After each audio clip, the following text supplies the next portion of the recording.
The Jinho dismantled his entire security and domestic detail in under 12 minutes. It wasn't the armed guards who had allowed an unauthorized vehicle to idle near the compound gates. It wasn't the chef who had prepared salmon instead of mackerel. It was the photograph. He had returned to his Gangnam fortress after 16 hours of orchestrating a weapons deal that would reshape the Seoul underworld's power structure. And the first thing that stopped him cold was the sight. The frame. A single silver-framed photograph on his obsidian desk had been moved exactly 2 inches to the left. The head of security, a man named Director Beek who had served 3 presidents and 2 chaebols before entering Jinho's service, stepped forward with military precision. "Sir, the cleaning staff may have bumped it during dusting. I assure you it won't." "Who gave them permission to touch my desk?" Director Beek's posture stiffened. "Sir, I don't understand." "The photograph." Jinho's voice was ice. He never raised his voice. The most dangerous men never do. "Where were your eyes when someone violated the one rule that keeps them breathing?" "We thought routine maintenance." "There's that word." He set his leather portfolio down on the marble surface, not looking away from Beek. "Thought, initiative, consideration." He looked at the man directly for the first time. "Unsolicited thinking is a form of chaos, Director Beek, and I have built an empire by eliminating chaos." "Mr. Duh, I was only ensuring." "You're terminated, all of you." 12 people, 12 careers, 12 families' livelihoods erased in the time it took to move a photograph 2 inches. The story rippled through Seoul's shadow elite by dawn. "A photograph," whispered Madame Hong at her exclusive tea salon in Cheongdam-dong, her jade cup frozen halfway to her lips. "He executed an entire staff over a photograph being moved 2 inches. "I heard it was because someone looked him in the eye," said Chairwoman Seo, who made it her business to trade in everyone else's secrets and scandals. "No, it was definitely the photograph," insisted Heiress Yoon. "My sister's business partner's associate runs the premium staffing agency. Apparently the man is untouchable, absolutely untouchable, powerful, devastatingly handsome, and completely inhuman." "He's not inhuman," said Lady Nam, the only woman at the table who had been in Da Jinho's presence. She was the wife of a telecommunications magnate and had once sat across from him during a charity auction. "He's hollow. You can see it when you meet his eyes, like staring into a vault where someone locked away everything human and threw away the combination." The other women fell silent, disturbed by the observation's accuracy. The staffing agency director understood the assignment immediately. "You need a ghost," she said into the phone, her tone professional despite the 3 a.m. call. "Someone who exists in service but never in presence. I have exactly one candidate who fits that profile." Courtney Tolliver arrived at the compound 3 days later. She didn't knock. She didn't announce herself. She simply appeared in the service entrance at precisely 6:47 a.m., dressed in black from collar to hem, her hair pulled back so severely it might have been painted on. She carried no purse, no phone, no personal effects that might suggest she had a life beyond these walls. The interim security chief, a nervous man named Officer Shin who was desperately trying not to become the next casualty, reviewed her credentials with shaking hands. "You understand, Mr. Does. Requirements." "I don't speak unless spoken to. I don't adjust anything without explicit instruction. I don't exist in his sightline unless summoned." Courtney's voice was measured, professional, empty of personality. "I've worked for 3 foreign diplomats, 2 tech CEOs, and 1 man whose name I signed an NDA never to mention. I specialize in erasure." Officer Shin looked relieved and terrified in equal measure. "He's not like other employers." "They never are," Courtney replied, and something in her tone suggested she had seen far worse than a man who demanded silence. What Officer Shin didn't know, what the agency didn't know, what Da Jinho himself didn't know, was that Courtney Tolliver hadn't applied for this position. She had been searching for it. For 20 years, she had been searching for the boy with the scarred hands who had promised her. In broken Korean learned from harbor workers that he would survive, that he would become powerful, that he would come back for her. She had just never imagined he would become this. Jinho watched the hallway camera for 17 minutes before he accepted that she was real. The woman moved through his fortress like water finding cracks in stone, silent, inevitable, leaving no trace except the subtle perfection she left behind. She had been in his employ for exactly 9 hours, and already the house felt different, not warmer. Jinho didn't deal in warmth, but organized in a way that suggested someone had finally understood the architecture of his isolation. He sat in his third-floor office, the one room in the compound without windows, surrounded by monitors that showed every angle of his domain.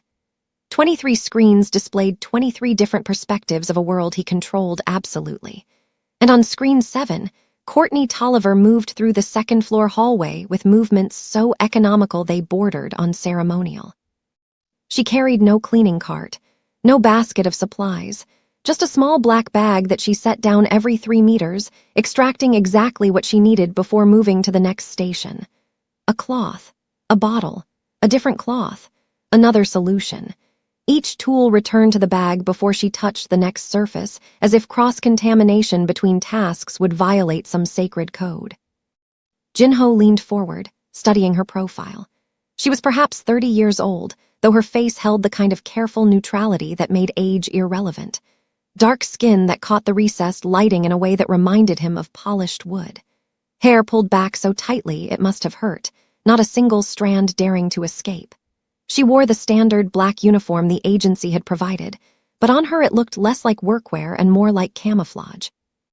She stopped in front of the console table, the one where he left his keys, his watch, the small items he emptied from his pockets when he returned from business that often left blood on his cuffs. The surface was clean. He had inspected it himself that morning. But she tilted her head slightly, as if listening to something the furniture was trying to tell her, and then she was wiping it down with a solution that smelled of nothing at all. No vanilla, no cedarwood, no competing scent that would announce her presence or suggest she had opinions about what his fortress should smell like.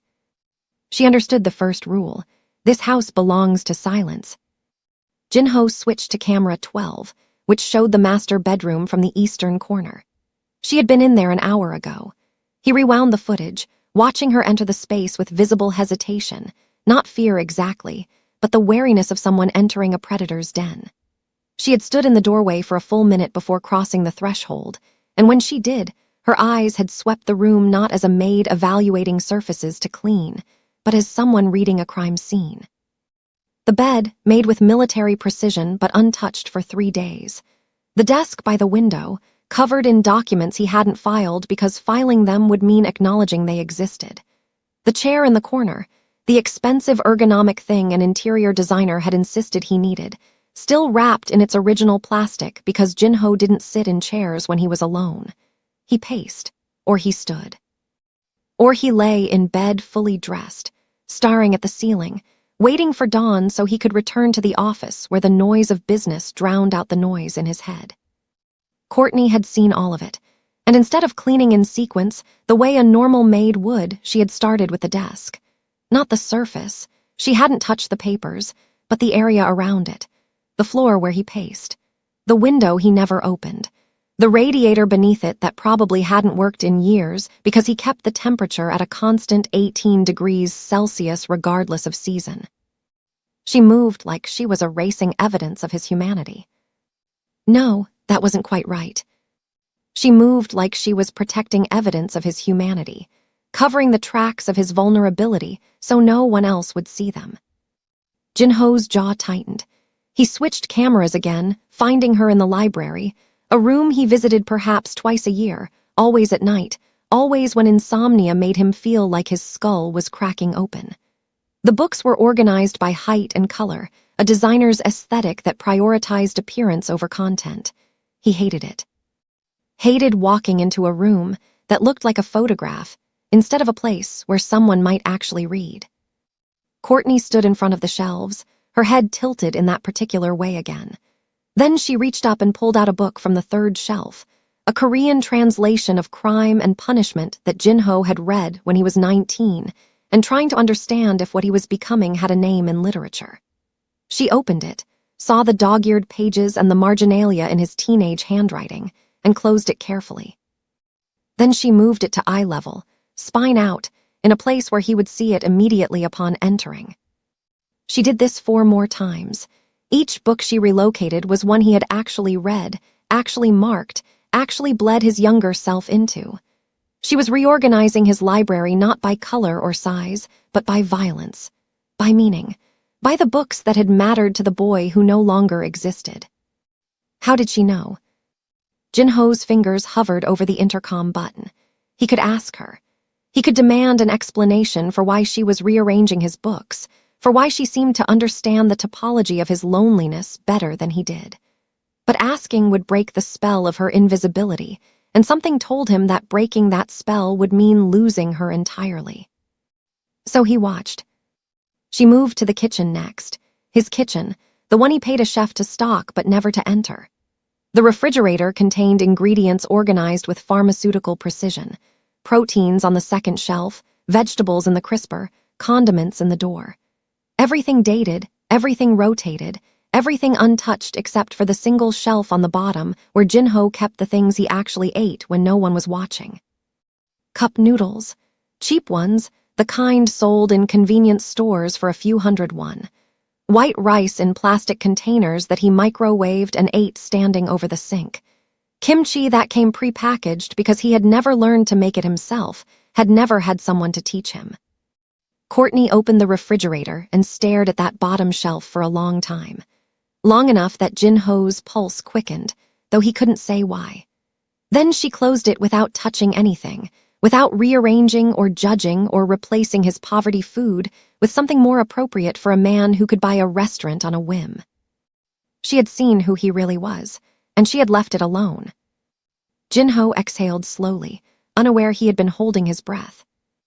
She moved through the kitchen with systematic efficiency after that, cleaning surfaces that were already clean, organizing spaces that were already organized. But there was something almost ritualistic about it, as if she was establishing territory, claiming the space not for herself, but for the potential of what it could be. She opened cabinets and closed them, tested the water pressure at the sink.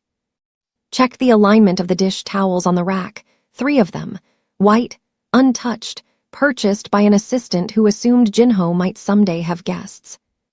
When she finished, she stood in the center of the kitchen for exactly 30 seconds, hands folded at her waist, eyes closed. If Jinho didn't know better, he would have thought she was praying. But people like her didn't pray. People who knew how to make themselves invisible had long ago stopped believing anyone was listening. The rest of the day passed in similar fashion. She moved through the fortress with the determination of someone conducting a survey, mapping the territory of his isolation room by room. The gym he never used.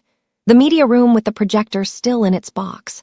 The guest bedrooms that had never hosted guests because Jinho didn't have friends, only associates, and associates didn't sleep under his roof. But it was the small room on the 4th floor that made Jinho's blood run cold. He had forgotten about that room. Or rather, he had trained himself not to remember it. It was supposed to be a storage space, according to the architectural plans. But when Jinho had moved into the fortress 6 years ago, he had put exactly one thing in that room. A cardboard box containing the only possessions he had kept from his life before power, before money, before he became the kind of man other men feared. The door was locked. He had the only key, kept it on a chain he never wore, buried in a drawer he never opened. But on camera 19, he watched Courtney stop in front of that door. She didn't try the handle, didn't test whether it was locked. She simply stood there, palm flat against the wood, as if she could feel the weight of what was stored behind it. Then she did something that made Jinho's throat tighten. She leaned forward and pressed her forehead against the door.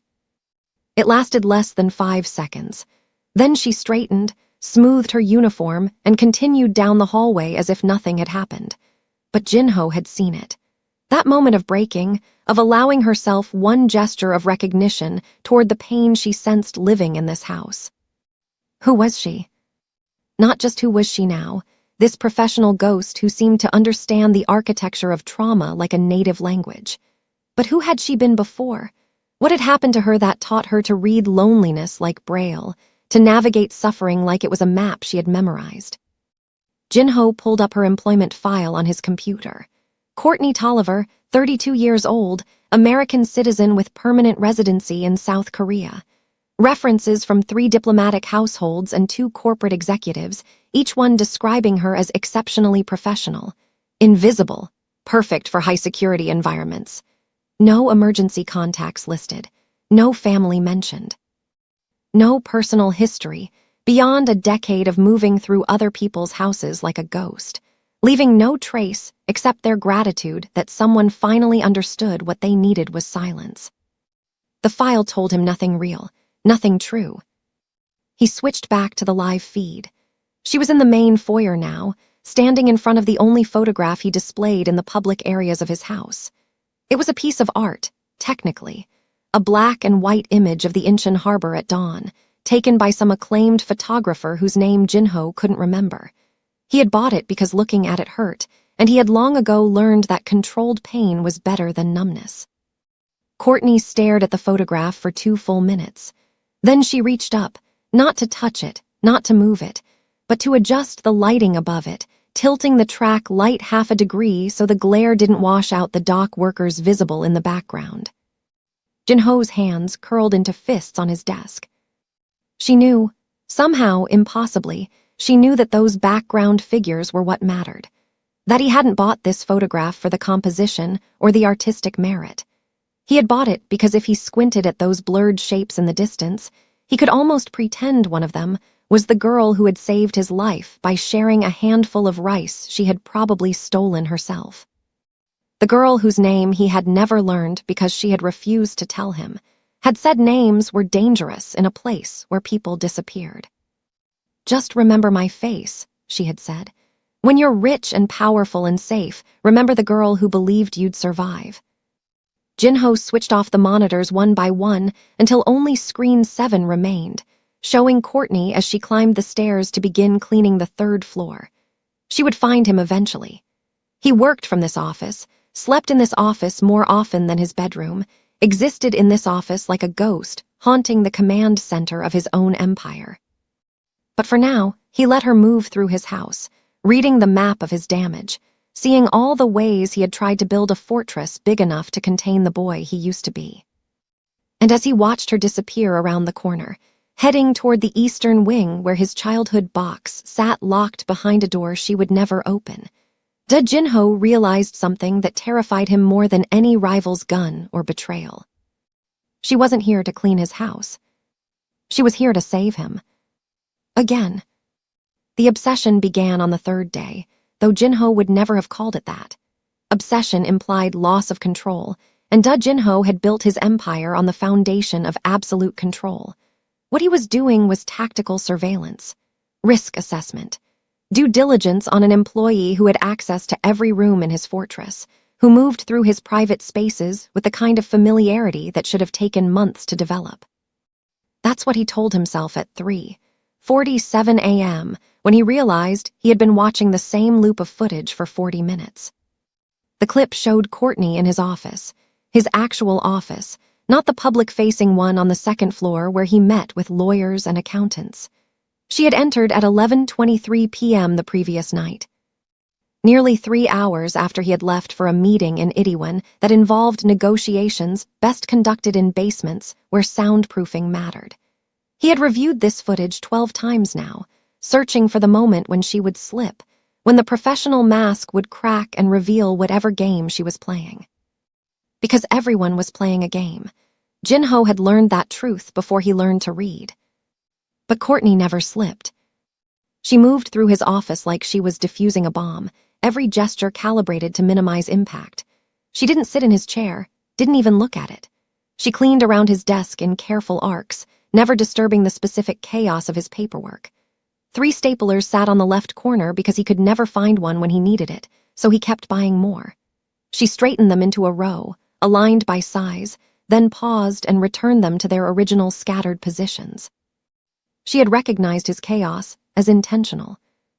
Jinho rewound the footage again, watching her hands. She wore thin black gloves that made her fingers look longer, more elegant than they probably were. No jewelry except... He froze the frame. There, on her left hand, fourth finger, the edge of something metallic visible beneath the glove's cuff. Jinho enhanced the image, zooming until the pixels started to fragment. The metal was dull, unpolished. Copper, possibly, or brass. Definitely not silver or gold, nothing that suggested wealth or status. It looked handmade, the kind of thing someone might twist together from salvaged materials when they couldn't afford the real thing.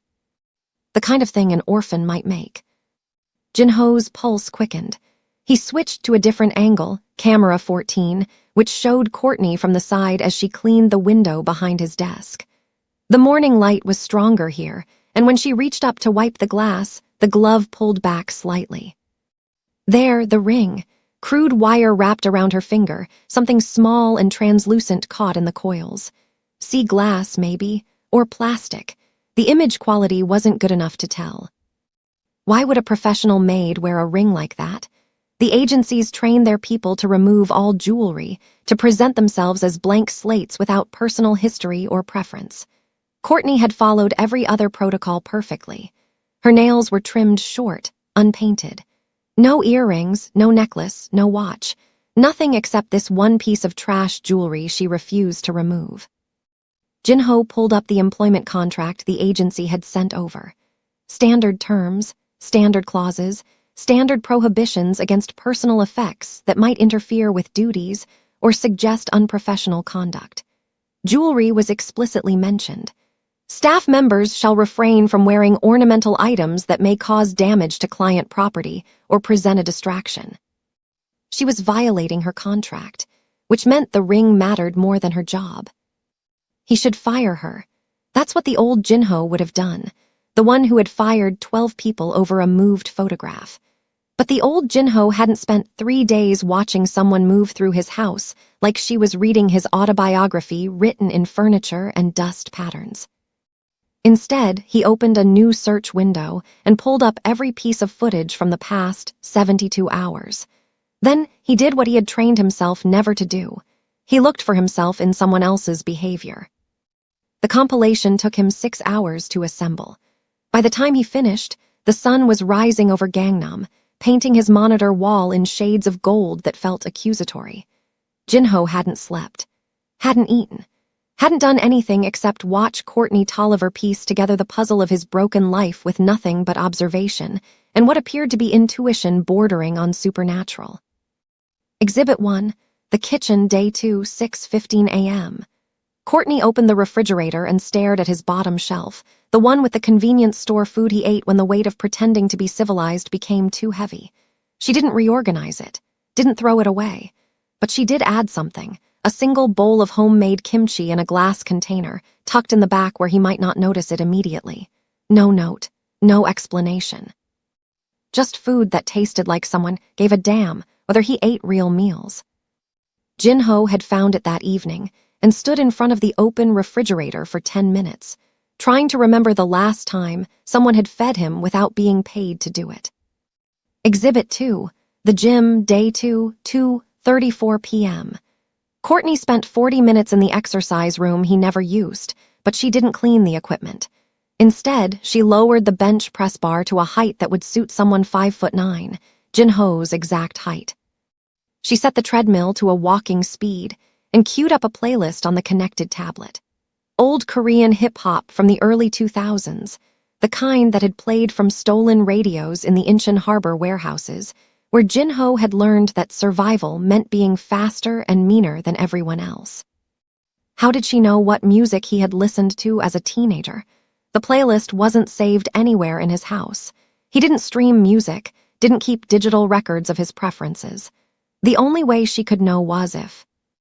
Jinho stopped that thought before it could finish forming. Coincidence. It had to be coincidence. Exhibit 3, the library, day 3, 11:47 p.m. This was the footage that had started his spiral into whatever this was. Courtney had returned to the library, this time carrying a small stepladder. She climbed up to the top shelf, the one where Jinho kept books he had stolen over the years, first editions and rare prints he had taken from the homes of rivals he had destroyed. Trophies, essentially. Evidence of his evolution from powerless to untouchable. She pulled down every single one. 32 books, carried to the kitchen in careful stacks. Then she spent the next hour doing something that made Jinho's chest tighten until he could barely breathe. She was removing the book plates. The elegant stickers that announced these volumes had belonged to CEOs and politicians and crime bosses who no longer existed. She was erasing their previous ownership, making them his.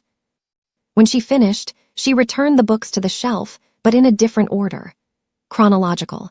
Organized by the dates Jinho had acquired them, creating a timeline of his ascension written in stolen literature. She had turned his trophies into a memoir.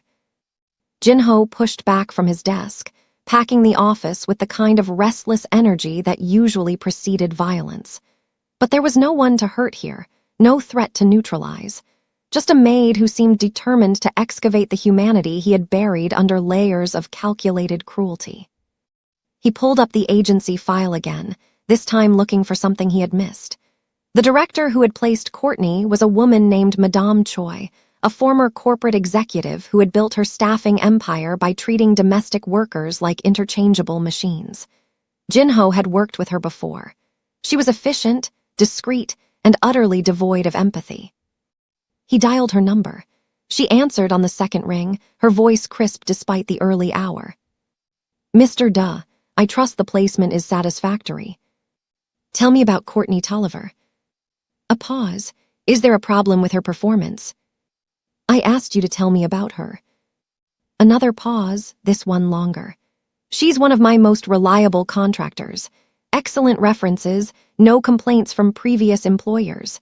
She specializes in high-security placements where discretion is paramount." "That's not what I asked." "Mr. Duh, I'm not sure what you're looking for." "Where did she come from? Before the diplomatic work, before the corporate placements. Where was she?" "I don't keep those kinds of records. My clients pay for competence, not biography." Jinho's voice dropped to the register he used when he was done asking politely. "I'm not your client right now, Madame Choi. I'm the man who knows about the side business you run placing domestic workers in homes where they report back on their employer's activities. I'm the man who has chosen not to destroy you for that betrayal of client trust. So when I ask you a question, you answer it completely, or we revisit our understanding of professional courtesy." Silence. Then, "She came from the refugee community. Nigerian family, immigrated when she was 8 or 9. The mother died young, cancer. The father worked 3 jobs and still couldn't keep them off the streets. Courtney aged out of the foster system and started cleaning houses because it paid cash and didn't ask questions. She's been invisible her whole life, Mr. Duh. That's why she's so good at it." Jinho's hand tightened on the phone. "The ring she wears, do you know anything about it?" "I told her to remove it. She refused. Said it was the only thing she owned that mattered. That she'd rather lose the placement than take it off. I made an exception because..." Madame Choi's voice took on a bitter edge. "Because she's too good at making rich men comfortable in their fortresses. And rich men don't care what jewelry their maids wear as long as the work gets done." "You talk about her like she's a tool." "She is a tool, Mr. Duh. That's what all of them are. That's what they understand themselves to be. The sooner they accept it, the better they survive in homes like yours." Jinho hung up without responding. He sat in the dark of his office, listening to the fortress breathe around him, and felt something crack open in his chest that he had spent 20 years trying to seal shut. Courtney Tolliver wasn't just good at invisibility because she had been trained. She was good at it because the world had taught her that being visible meant being hurt, that taking up space was dangerous, that the only value she possessed was her ability to serve without existing. The exact same lesson Jinho had learned in the harbour orphanage, only he had responded by becoming the most visible man in Seoul. By building an empire so vast that no one could ignore him, so terrifying that no one would dare try to erase him again. But Courtney had gone the other direction. She had made herself small, quiet, unnoticeable, a ghost haunting other people's lives. And now she was haunting his. Jinho pulled up the live feed, searching for her current location. He found her in the 3rd-floor hallway, dusting picture frames that held photographs he had never bothered to look at, generic art the interior designer had installed to make the walls less empty. She moved from frame to frame with methodical precision, and for a moment Jinho thought this was just routine maintenance. Then he saw her pause in front of the last frame, saw her lean closer, studying the image with an intensity that didn't match the task. It was a photograph of a harbor, some artistic shot of industrial docks at sunset, not the ancient image from downstairs. This was different, grittier, the kind of photograph that was supposed to represent urban authenticity or some other design magazine concept. Courtney reached up and touched the glass, her gloved finger tracing something in the background. Jinho zoomed the camera in, following her gesture. There, in the far corner of the image, barely visible through the grain and shadows, two figures. Children, maybe, sitting on a piling, sharing something between them. Courtney's hand dropped to her side. Her shoulders rose and fell with a breath that looked like it hurt. Then she straightened her spine, adjusted her gloves, and continued down the hallway as if nothing had happened. But Jinho had seen it. That moment when the invisible woman allowed herself to be visible, if only to a photograph that held a memory she shouldn't have had access to. He switched to thermal imaging, an upgrade he had installed because paranoia was cheaper than vulnerability. The heat signature showed Courtney's body temperature had spiked in the last 30 seconds, her pulse visibly elevated even through the camera's digital translation. She was feeling something, and she was working very hard to hide it. Jinho made a decision that would either confirm his growing suspicion or prove he had finally lost his grip on reality. He picked up his phone and composed a text message to his head of security. Pull all archived surveillance from the Incheon Harbor District, 2004-2006. Focus on the orphanage near Dock 7. I need facial recognition run on every child in every frame. Priority assignment. He sent the message, then returned to watching Courtney move through his house. This woman who cleaned like she was performing surgery, who understood his pain like she had lived it, who wore a piece of trash jewelry that looked exactly like something a desperate boy might make as a promise he never expected to keep. If she was who he thought she was, then she had spent 20 years searching for him, just as he had spent 20 years trying to forget her. And if she wasn't, then Jinho was projecting his ghosts onto an innocent woman who just happened to be very good at her job. Either way, he couldn't look away from the monitors. Either way, the obsession had already consumed him. The agency manager treated Courtney like she was just a tool, not a human being. Some people think money gives them the right to ignore a person's soul. If you believe everyone deserves respect regardless of their job, comment, "Respect is mandatory," and subscribe to stand against toxic elitism. The recognition happened at 6:42 a.m. on the 7th day, and it destroyed Jinho's carefully constructed reality in the span of 3 seconds. He had been awake for 31 hours straight, cycling through surveillance footage with the kind of manic focus that his associates had learned to recognize as dangerous. When Jinho stopped sleeping, someone usually ended up dead. But this time, the violence was turning inward, a systematic dismantling of every assumption he had built his adult life upon. The security team had delivered the Incheon archives at 2 a.m., 16 terabytes of recovered footage from municipal cameras, harbor security systems, and traffic monitoring stations that had been operational in the mid-2000s. Most of it was corrupted, the digital files degraded by 2 decades of neglect and bureaucratic incompetence. But there were fragments. Enough fragments to confirm that, yes, there had been an orphanage near Dock 7. Yes, it had housed approximately 40 children at any given time. And yes, the facility had been shut down in 2007 after a financial scandal that had left the children scattered across the foster system like debris from an explosion. Jinho had found himself in exactly 4 clips. A skinny Korean boy with 2 sharp cheekbones and eyes that had already learned not to expect mercy. In 3 of the clips, he was alone, scavenging through dumpsters behind the fish market. But in the fourth, there was a girl. The image quality was terrible, the footage shot from a traffic camera positioned too far away to capture faces clearly. But Jinho could see them, 2 children sitting on a concrete piling, their legs dangling over dark water. The girl was handing something to the boy, Food, probably, though the resolution made it impossible to tell. And the boy was holding something up to the light, showing it to her. Something small. Something that caught the street light and glinted dull copper. Jinho had watched that 4-second clip 237 times. He had aged up the girl's face using software that cost more than most people's houses, had run the projection through every database he could access legally, and several he couldn't. The algorithm had given him a 73% probability match to Courtney Tolliver's current appearance, accounting for 20 years of aging and the fundamental changes that surviving poverty carved into a person's features. 73% wasn't certainty. It was maddening, statistically significant ambiguity. So he had returned to the live feeds, watching Courtney move through his house at dawn, preparing his coffee and organizing his newspapers and existing in that space of perfect professional invisibility that he now understood was armor, not training. She was in the kitchen. He watched her on camera 9, an angle that showed her in profile as she worked at the counter.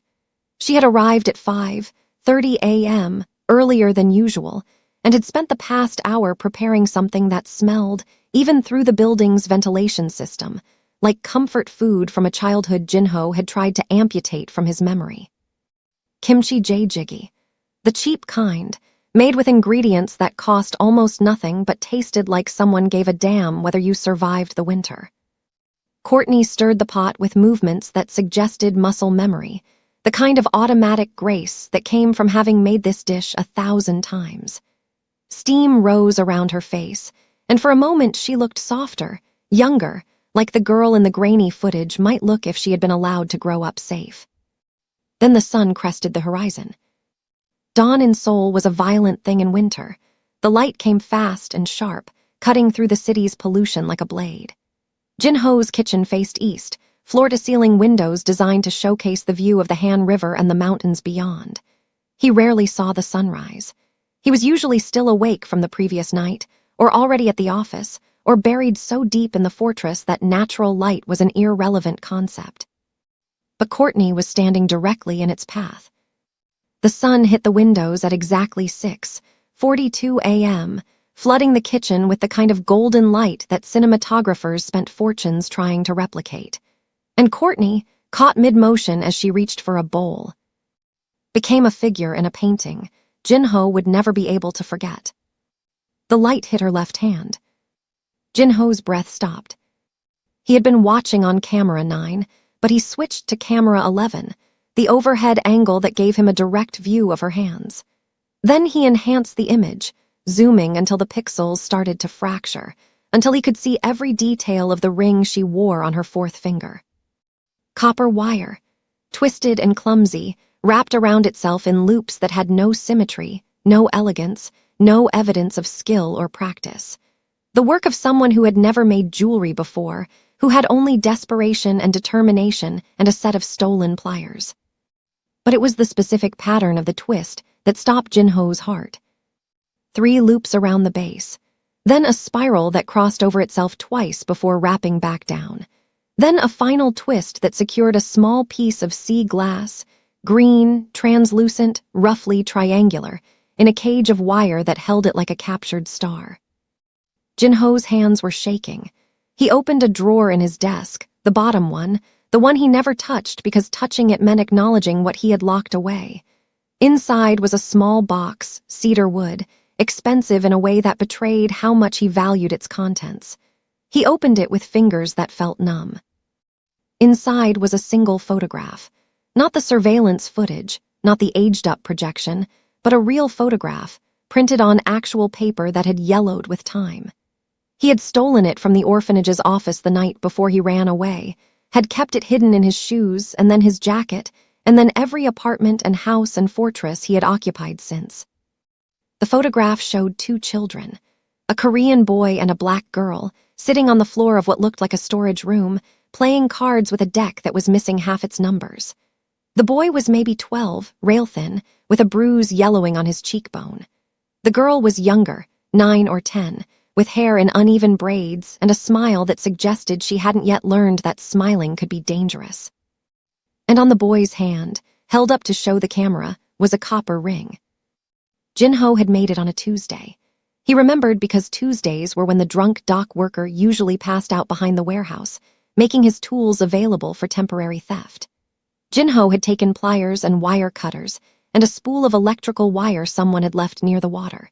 He had spent 4 hours twisting that wire, cutting his fingers in 3 places, learning through trial and error how to make something that looked like a promise instead of trash.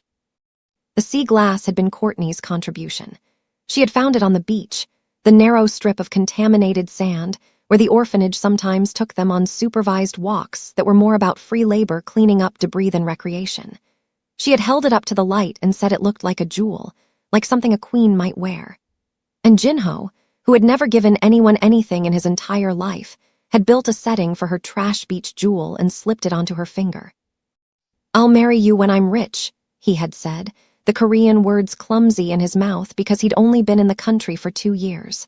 "I promise, I'll come back with a real ring." She had laughed, not mockery, but delight. "Then don't forget me, Jinho, even when you're so rich you can buy the whole ocean." He had never bought the ocean, but he had bought everything else. Buildings and businesses and politicians, and enough power to ensure that no one would ever hurt him the way the orphanage had hurt him, the way poverty had hurt him, the way being powerless had hurt him every single day of his childhood. And he had forgotten her.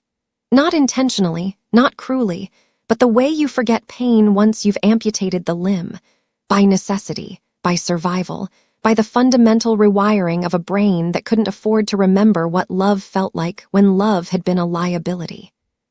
But she hadn't forgotten him. Jinho stared at the monitor, at the woman standing in his kitchen wearing a ring he had made with bleeding fingers and desperate hope. The sun had moved past its initial angle, but the light was still strong enough to make the sea glass glow. Green, translucent, exactly the shade of bottle glass that washed up on Incheon beaches, smoothed by salt water and time into something that almost looked precious. She had kept it.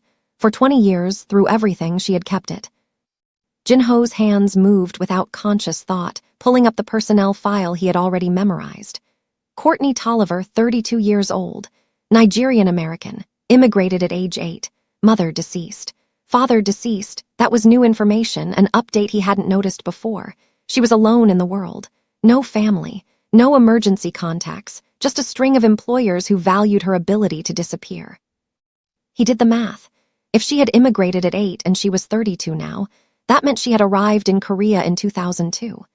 The orphanage records showed a Courtney admitted in 2003, removed in 2007.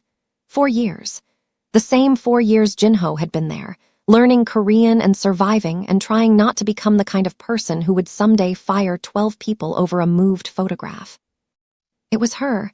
The probability wasn't 73%, it was 100%. The ring was proof. No one kept a piece of trash jewelry for 2 decades unless it meant everything. No one wore it to work, violating professional protocols and risking termination, unless it was the only thing tethering them to a version of themselves that still believed in promises. Jinho stood up from his desk so fast the chair crashed backward. He needed to what? Confront her. Demand an explanation. Ask her why she had come back, why she had taken a job cleaning his house instead of revealing herself, why she was moving through his life like a ghost when she was the only person he had ever. The thought completed itself before he could stop it, the only person he had ever loved. He was halfway to the door when the camera feed changed. Courtney had moved to the sink, washing the pot she had used for the stew. Her back was to the camera, but he could see her shoulders shaking, not from effort, from crying. Silent, controlled crying that she was managing around the rhythm of her work, tears falling into soapy water while she continued to scrub and rinse and perform the invisible labor that kept his fortress running. Jinho stopped moving. He watched her cry over his kitchen sink.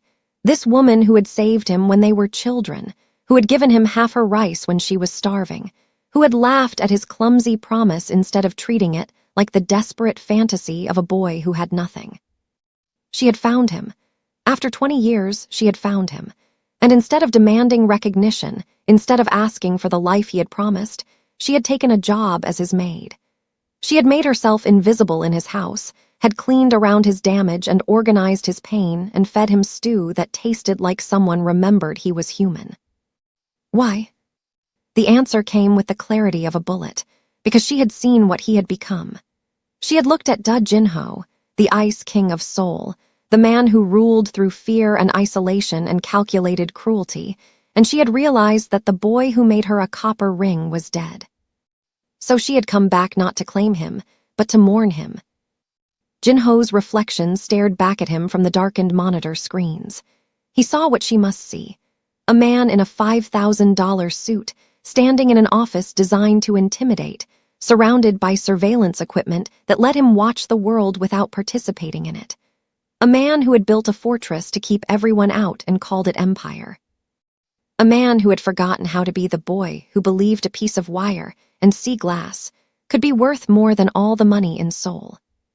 Courtney finished washing the pot.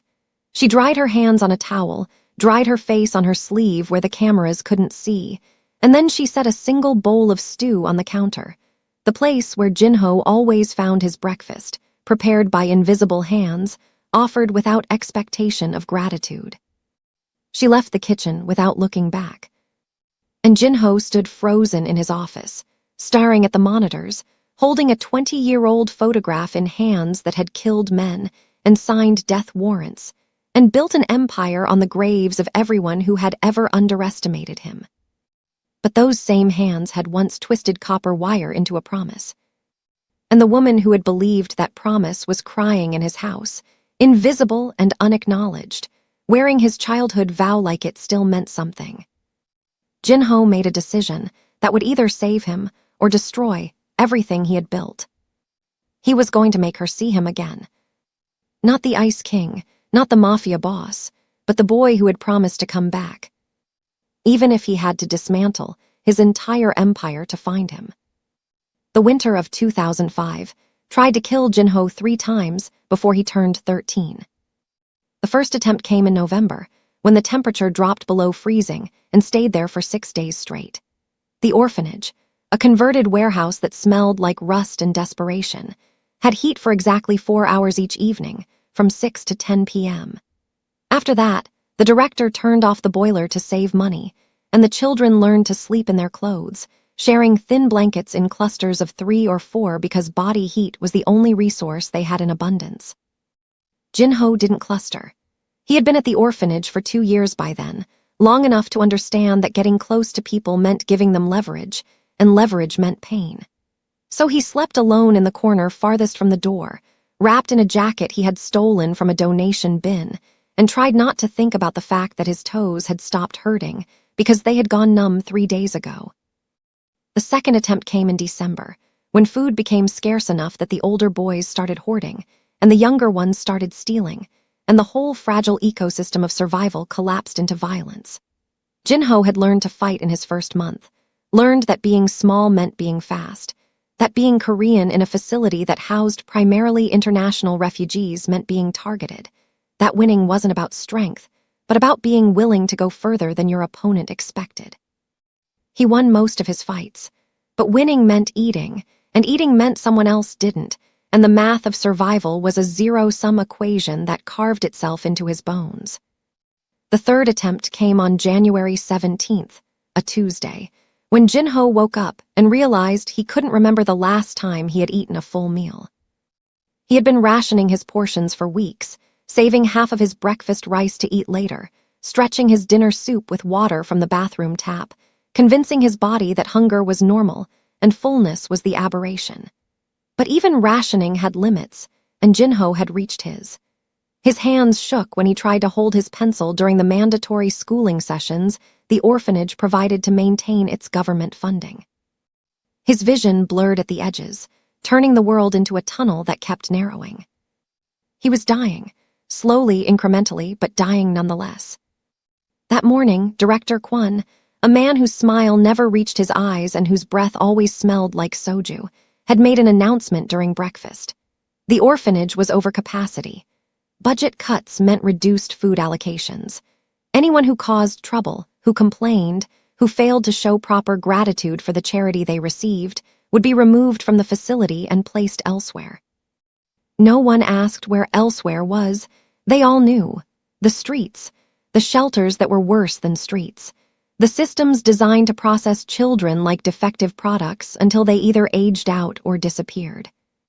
Jinho sat at the long table in the cafeteria, staring at his breakfast. A small bowl of rice porridge so thin he could see the bottom of the bowl through it, and a single piece of yellow radish kimchi that someone had cut in half, because even pickled vegetables were now subject to rationing. He ate the kimchi first, forced himself to chew slowly, to make it last, to pretend that the sharp tang of fermentation was satisfying instead of a reminder of everything he didn't have. Then he picked up his bowl and drank the porridge in 3 swallows, feeling it slide down his throat like water, providing no sustenance, no relief, just the brief illusion of having eaten. His stomach cramped, not from fullness, from the opposite. From the realization that this was all there was, that this would be all there was until dinner, and dinner would be the same thin gruel, the same mathematical impossibility of surviving on calories that couldn't support a body that was still trying to grow. Jinho stood up from the table, returned his bowl to the washing station, and walked out of the cafeteria with the kind of controlled calm that had become his default state. Show nothing, feel nothing, survive. He made it to the stairwell before his legs gave out. The stairs led to the 2nd floor, where the sleeping quarters were located, but Jinho never reached them. He sat down on the 3rd step, his back against the cold concrete wall, and tried to remember how to breathe through the dizziness. The world tilted sideways. His vision went gray at the edges, then darker, then. You're going to pass out if you keep holding your breath like that. Jinho's eyes snapped open. He hadn't heard anyone approach, which meant he was losing his edge, which meant he was more compromised than he thought. The girl was sitting 2 steps below him, looking up with an expression that wasn't quite concern, but wasn't indifference either. She was younger than Jinho, 9 or 10, maybe, with dark brown skin and hair pulled into braids that were starting to unravel at the ends. She wore the same donated clothes they all wore, layered and mismatched, sizes wrong, but she had somehow made them look intentional. A purple sweater over a green shirt over what might have been a dress or might have been a long tunic. Thick socks with cartoon characters on them, pulled up over her pants like leg warmers. Jinho recognized her, the new girl. She had arrived 2 months ago, placed by some international refugee organization after her mother died. The other kids said she was Nigerian, that she barely spoke Korean, that she cried at night when she thought no one was listening. But she wasn't crying now. She was looking at Jinho like he was a puzzle she was trying to solve. "I'm fine," Jinho said in Korean, his voice rougher than he intended. "You're not fine," she replied in English, then repeated in broken Korean. "Not fine, you. Hungry, too hungry." Jinho almost laughed. Too hungry. As if there was an acceptable level of hunger, a threshold you could stay safely below. Everyone's hungry. "Not same." She tilted her head, studying him with the kind of directness that made Jinho uncomfortable. People didn't usually look at him. They looked past him, through him, anywhere but directly at the person he was trying not to be. "You're dying hungry." The bluntness of it, delivered in her careful, accented Korean, hit harder than any insult. Because she was right. Jinho was dying. Maybe not today, maybe not this week, but soon. The math was clear. He stood up, or tried to. His legs didn't cooperate. The dizziness came back, stronger now, and he had to grab the railing to keep from falling. The girl stood up too, moving quickly despite her size. She grabbed his arm, not pulling, just steadying, and her hand was warm through his jacket. "Sit," she said, the Korean word firm. "Sit now." Jinho sat. He didn't have a choice. His body had made the decision for him. The girl disappeared for a moment, her footsteps quick on the stairs. Then she was back, holding something wrapped in a napkin. She sat down next to him on the step, closer than Jinho would normally allow, and unwrapped the napkin to reveal. Rice, a full portion of white rice, still steaming slightly, with a piece of fried egg on top. Jinho stared at it. "Where did you get that?" "Breakfast," she said it simply, as if it explained everything. I save for later." "That's yours." "Now yours." She held it out to him, the napkin balanced on her palm. Eat. Jinho didn't move. He couldn't, because accepting food from someone meant owing them, and owing them meant debt, and debt was how people controlled you. He had learned that lesson in his first week. Never take what you can't pay back. But the girl wasn't acting like someone creating debt. She was acting like sharing food was the most natural thing in the world, like she hadn't just given away her only meal until dinner, like his survival mattered more than her own comfort. Why? Jinho asked. She looked confused by the question. You need, she said in English, then switched to Korean. You need eat, I see you. 3 days no eating right, you fall soon, maybe not get up. You don't know me. Don't need know. She pushed the napkin closer to him, insistent now. Mama said. She stopped, her expression flickering with something that might have been grief.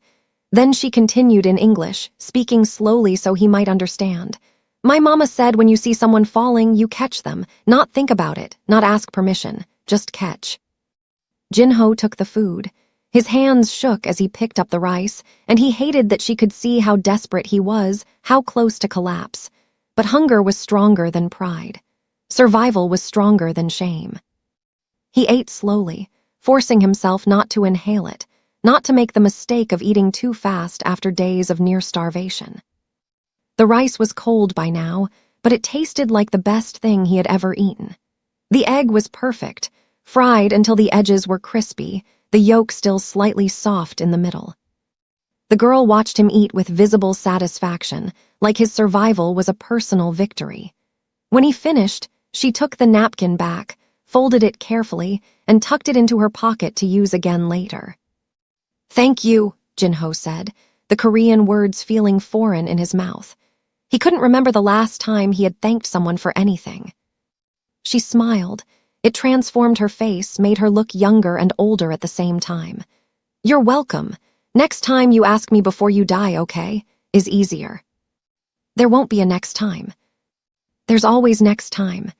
She said it with the certainty of someone who had survived enough to know. In places like this, always hungry, always cold, always need help, so we help each other or we don't make it. Jinho wanted to argue, to tell her that helping each other was a fantasy, that everyone was alone in the end. But the food was settling in his stomach, warmth spreading through his chest, and for the first time in days, he could think clearly enough to realize that maybe, just maybe, survival didn't have to be a solo equation.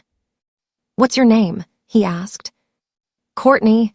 She pronounced it carefully, the English sounds distinct from the Korean she had been speaking. What yours? Jinho, de Jinho. Jinho, she repeated, testing the syllables. Good name, strong name. She stood up, brushing off her clothes. I go now, you rest. Eat make you sleepy is okay. I tell Director Kwon you sick, need quiet. You don't have to. I know. She smiled again, that same transformative expression. But I do anyway, that's how it works.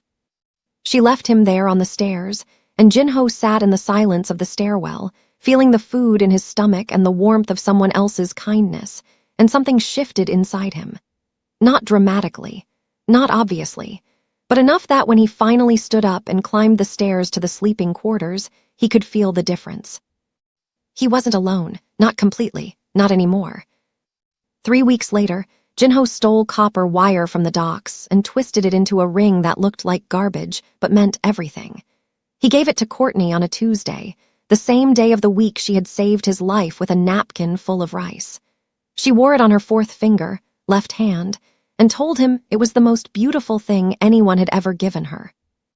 I'll marry you when I'm rich, Jinho had promised, the words spilling out before he could stop them. I'll come back with a real ring, diamond, gold, whatever you want. Courtney had laughed, but gently, like she was laughing with him instead of at him. Then don't forget me, Jinho. Even when you're so rich you can buy the whole ocean. He had promised he wouldn't, had meant it with every piece of his desperate, starving, 13-year-old heart. And then he had forgotten anyway, not because he wanted to, but because remembering her meant remembering the boy who had needed saving, and that boy had to die for Jinho to be born. But she had remembered. For 20 years, through everything, she had remembered. And now she was in his house, wearing his promise, waiting for him to remember too. Jinho started with the candy on day 9, and it nearly broke him before it broke her. He had spent the previous night digging through memories he had sealed in concrete, excavating details from a past he had taught himself to think of as someone else's life. The candy had been called Apollo. Cheap strawberry chocolate treats sold in bright red boxes at every convenience store in Incheon. They cost 301 for a pack of 10, and Jinho and Courtney had stolen them religiously from the corner store 2 blocks from the orphanage. Not because they were hungry for sweets. The orphanage provided adequate calories, barely, and dessert was a luxury they had learned to live without. But stealing the candy had been a game, a small rebellion against a world that treated them like inventory. Courtney would distract the elderly shop owner with questions in her improving Korean, and Jinho would slip the box into his jacket with hands that had been learning to steal since before he learned to read. They would sit on the loading dock behind the warehouse, splitting the candies exactly in half, and for 20 minutes they would pretend they were normal children doing normal things, not refugees surviving on charity and stolen sugar.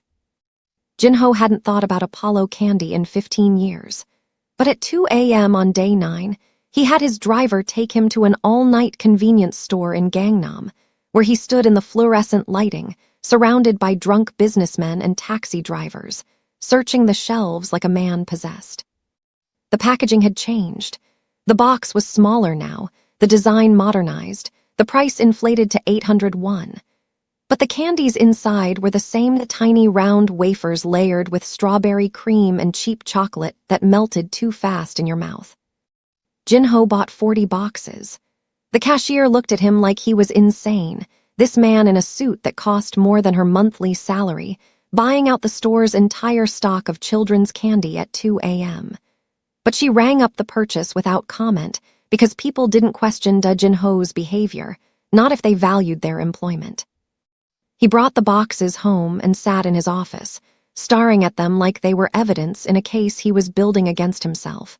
Then he opened one box, ate a single candy, and felt the taste obliterate 20 years of carefully maintained distance. It tasted exactly the same: artificial strawberry, waxy chocolate, the kind of sweetness that existed only in childhood when you didn't know enough to want better. Jinho's hands shook as he sealed the box. Then he took it downstairs to the kitchen and left it on the counter where Courtney would find it when she arrived at 5:30 a.m. No note, no explanation, just the red box positioned exactly where she set his coffee every morning. He watched on camera 8 as she entered the kitchen at 5:27 a.m., 3 minutes early like always. Watched her go through her routine, checking the coffee maker, reviewing the day's schedule he left on the tablet, inventorying the refrigerator to plan his meals. She moved past the candy box twice without seeming to notice it. Then she stopped. Her whole body went rigid, like someone had pressed pause on her animation. She turned slowly, staring at the red box as if it had materialized from another dimension. Her hand reached out, hesitant, trembling slightly as she picked it up. She read the label, turned the box over, read it again. Then she opened it, and Jinho watched her face crack. Not dramatically. Courtney didn't collapse or cry out or do anything that would attract attention. But her professional mask slipped for exactly 4 seconds, and in those 4 seconds Jinho saw everything. Recognition, grief, hope, terror, and something that looked like prayers being answered and shattered simultaneously. She took out a single candy, held it up to the morning light streaming through the windows. The same gesture she used to make on the loading dock, examining each piece like it was treasure before she ate it. Then she put it back in the box, sealed it carefully, and set it back on the counter. She didn't eat it, didn't take it with her, just left it there and continued with her work as if nothing had happened. But Jinho had seen her hands shake as she made his coffee, had seen her pause 3 times while organizing his newspapers, staring at nothing, breathing like she was trying not to drown. She knew he knew. And she was still hiding. Jinho left the box there for 3 days.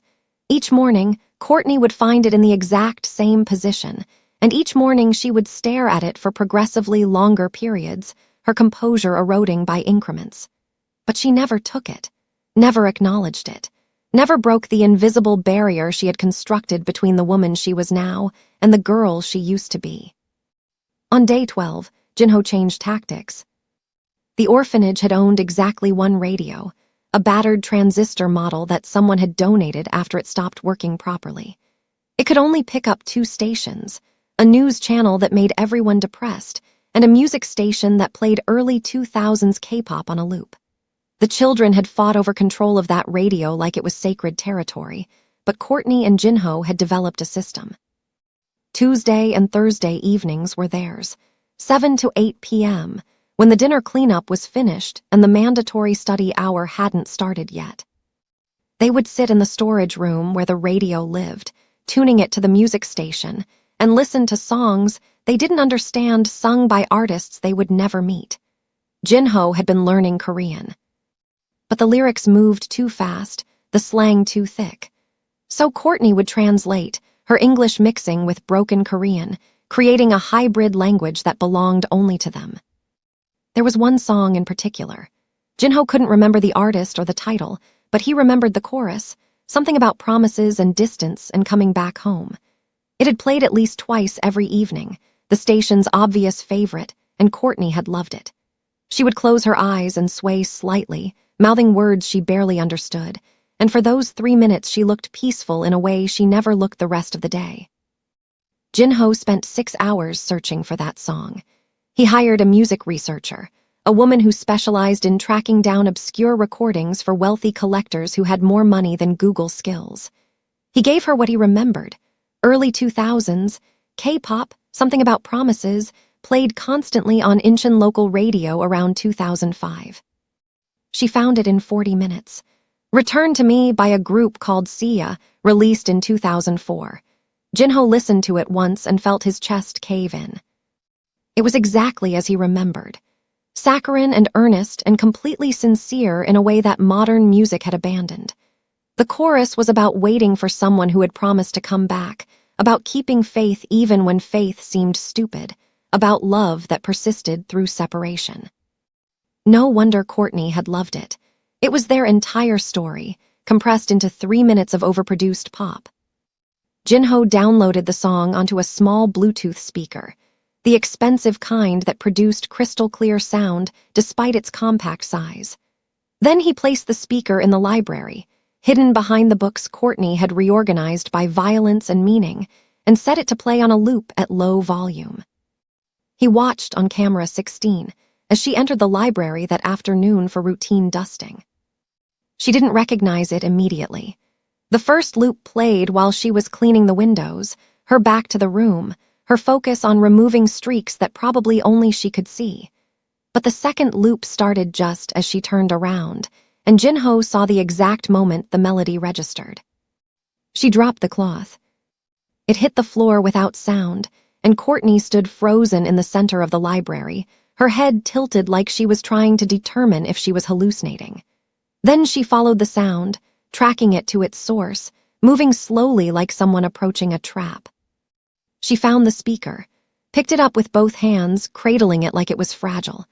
The song kept playing, tinny and bright, and Courtney's face did something Jinho had never seen before. It collapsed inward, all her careful composure imploding into raw grief. She sank to the floor, still holding the speaker, and cried. Not silent tears this time, real crying. The kind that came from somewhere deep and old, that bent her forward until her forehead touched her knees, that shook her shoulders and made her breath come in gasps that Jinho could hear through the surveillance audio. She cried for the entire 3-minute song. Then the loop started again, and she cried through that too, and the next loop, and the one after that. Jinho watched from his office with his hand covering his mouth, trying not to make sound, trying not to acknowledge that he was crying too, because this was what he had done to her. This was the weight of a promise kept by only one person, the cost of being the one who remembered when the other person chose to forget. Courtney cried until the song had played 12 times. Then she stood up slowly, carefully, like someone recovering from surgery. She set the speaker back where she had found it, making sure it was positioned exactly right. She picked up her cloth from the floor, and then she continued cleaning as if nothing had happened, even though her face was wet and her hands were shaking, and the song kept playing behind her like a ghost refusing to be ignored. Jinho switched off the monitor. He couldn't watch anymore, couldn't witness the systematic destruction of her defenses without acknowledging his own complicity in building them. But he didn't stop leaving breadcrumbs. On day 14, he left a pack of playing cards on the hallway table, the cheap kind with cartoon characters on them, missing the 2 of hearts and the 7 of clubs. The same cards they used to play with in the storage room, inventing rules because neither of them knew how actual card games worked. On day 16, he left a piece of sea glass on her cleaning cart, green, triangular, exactly the shape of the one embedded in her ring. On day 18, he left a photograph of the Incheon harbor docks, taken from the exact angle where they used to sit and watch the ships come in, imagining all the places those ships could take them if they were brave enough to stow away. Each breadcrumb destroyed her a little more. Jinho watched her find each one, watched her face crack and mend and crack again, watched her carry the weight of recognition through her work like she was performing surgery on her own heart. But she never broke character, never acknowledged the gifts, never deviated from her role as the invisible woman who existed only to serve. Jinho was starting to understand why. She wasn't hiding from him. She was protecting him from the truth of what he had become. She had looked at the Ice King of Seoul and recognized the starving boy underneath, and she had made the choice that love makes when it's more generous than it should be. She had decided his survival mattered more than her acknowledgement. She would rather clean his house in silence than force him to confront the promise he had broken. But Jinho was done letting her protect him, done pretending he could survive in a fortress built on amnesia, done being the man who valued power more than the girl who had saved his life with a napkin full of rice. On day 19, while Courtney was out purchasing supplies, Jinho made a call to his intelligence network, the people he paid to know things that others wanted to keep hidden. "I need complete surveillance on my household staff," he said. "Specifically Courtney Tolliver. I want to know if anyone is watching her, if anyone has made the connection between her and me." The response came back in 6 hours. 3 of his rivals had already identified her. 2 had operatives tracking her movements. 1 had made preliminary inquiries about her family, her history, her vulnerabilities. They were going to use her against him. Of course they were. In Jinho's world, love was a weapon that his enemies would wield with surgical precision. He had 2 choices: send her away to protect her, or bring her closer to protect her differently. Jinho chose the third option. He would make sure everyone understood that Courtney Tolliver wasn't his weakness. She was his line in the sand. Jinho's rivals are already plotting to use his weakness against him. They represent a broken system that hates love. Don't let the villains win. Hit that like button to show that a promise is more powerful than a bullet. The summit was scheduled for day 23, and Jinho understood immediately that it was a trap disguised as diplomacy. The invitation had come through official channels, a formal request from the Seoul Syndicate Coalition for a reconciliation dinner to discuss territorial disputes and revenue sharing in the shipping corridors. 12 signatures at the bottom of the letter, each one representing a faction that would gladly watch Jinho bleed out on his own marble floors if they thought they could survive the retaliation. Jinho's advisors had counseled refusal. Hosting the dinner meant opening his fortress to enemies, meant allowing wolves into his home where they could count his exits and measure his defenses and look for weaknesses to exploit later. But refusing meant showing fear, and fear in his world was blood in water. It brought the sharks circling faster. So Jinho had accepted, because the Ice King of Seoul didn't refuse invitations. He controlled them. The dinner would be held in his formal dining room, a space he had never used because he didn't host social gatherings and didn't believe in breaking bread with people he might need to kill. The room was designed for intimidation rather than comfort. A 30-foot table of black walnut, chairs upholstered in leather the color of dried blood, walls lined with abstract art that looked like violence rendered in oil and canvas. Jinho had hired external staff for the event. Security, servers, a chef who specialized in the kind of elaborate Korean-French fusion cuisine that Seoul's elite expected at gatherings where everyone was sizing each other up for future funerals. But the night before the dinner, his head of security had informed him that 2 of the hired servers had background connections to rival factions, not enough to justify termination, but enough to suggest that information would flow both ways. Jinho had fired them anyway, which left him short-staffed with 12 hours' notice. Use the regular household staff, his advisor had suggested. You have a maid, she can serve.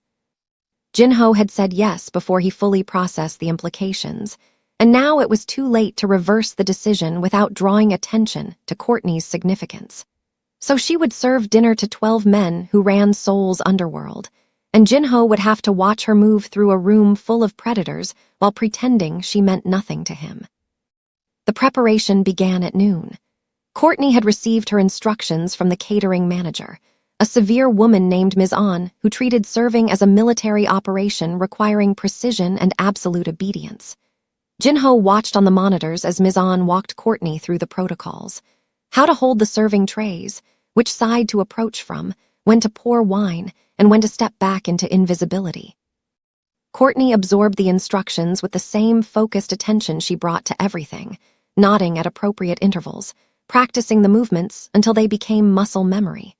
She had changed into formal serving attire, a black dress with a white apron, the universal uniform of domestic invisibility. Her hair was pulled back even more severely than usual, and she wore no makeup, nothing that would make her memorable or distinct. She looked like exactly what she was pretending to be, a servant whose job was to facilitate the comfort of important men while remaining beneath their notice. But Jinho noticed. He noticed the way her hands trembled slightly as she practiced carrying the heavy serving trays, noticed the way she kept touching the ring on her left hand, spinning it unconsciously whenever Ms. An's attention was elsewhere. Noticed the careful blankness of her expression, the kind of studied neutrality that came from years of making herself invisible to people who had power over her survival. The guests began arriving at 7 p.m., each one stepping out of armored vehicles with security details that bristled with barely concealed weapons. Jinho greeted them in the foyer with the cold politeness that passed for warmth in his world, shaking hands with men who had ordered hits on his associates, accepting compliments on his home from people who were mentally cataloging every security feature for future reference.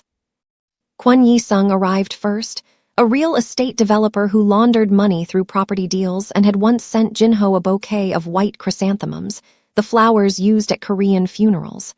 The message had been clear: I'm preparing for your death. Jinho had sent back a mirror, gift-wrapped. The message had been clearer: keep looking at yourself because you're next.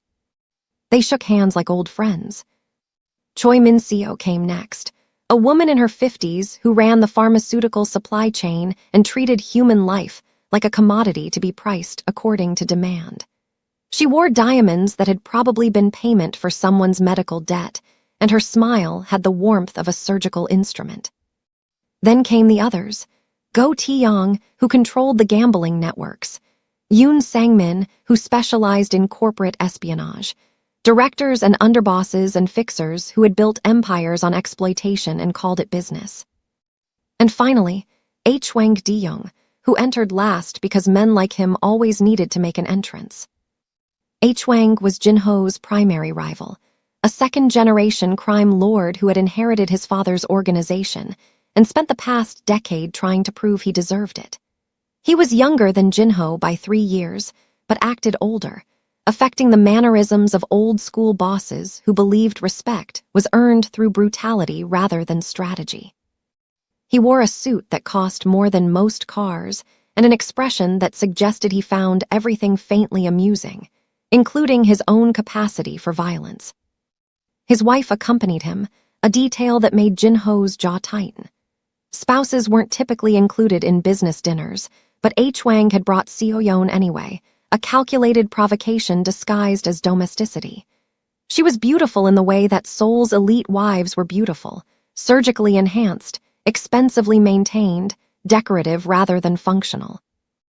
She wore a dress that probably cost more than Courtney earned in a year, and she looked at Jinho's fortress with the kind of appraisal that suggested she was already redecorating it in her mind.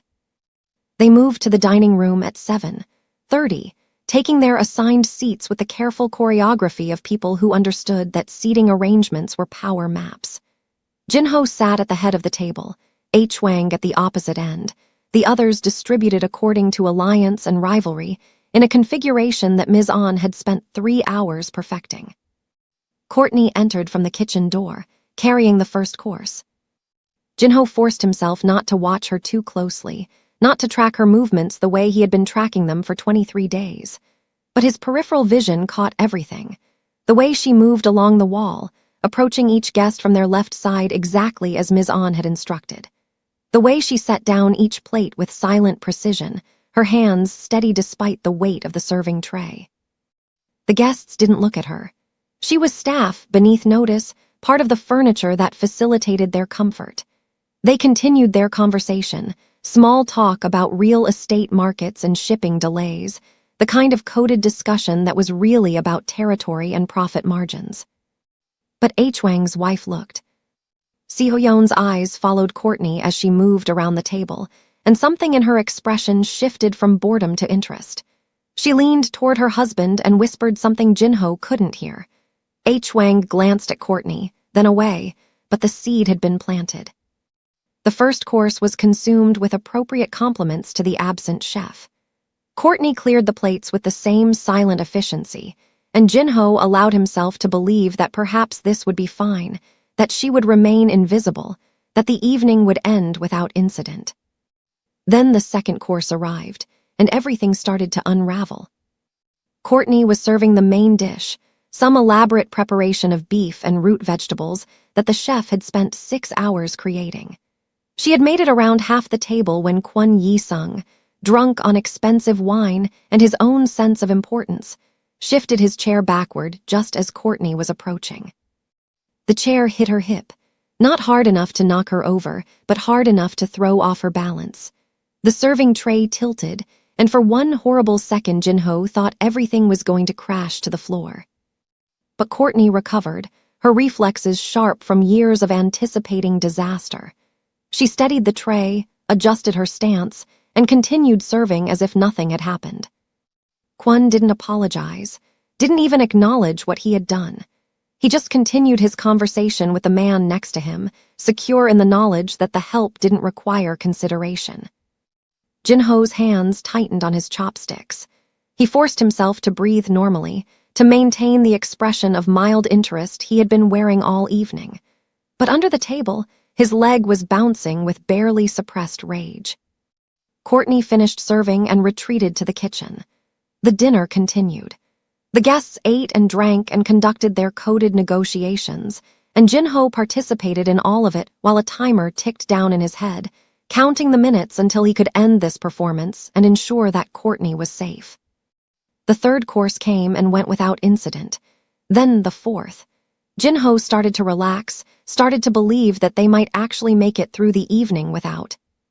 "Tell me, Jinho," Wang said, his voice cutting through the ambient conversation. "Where did you find such an exotic addition to your staff?" The table went quiet. Every person in the room understood that Wang didn't make idle observations, that questions like this had purposes that wouldn't become clear until it was too late.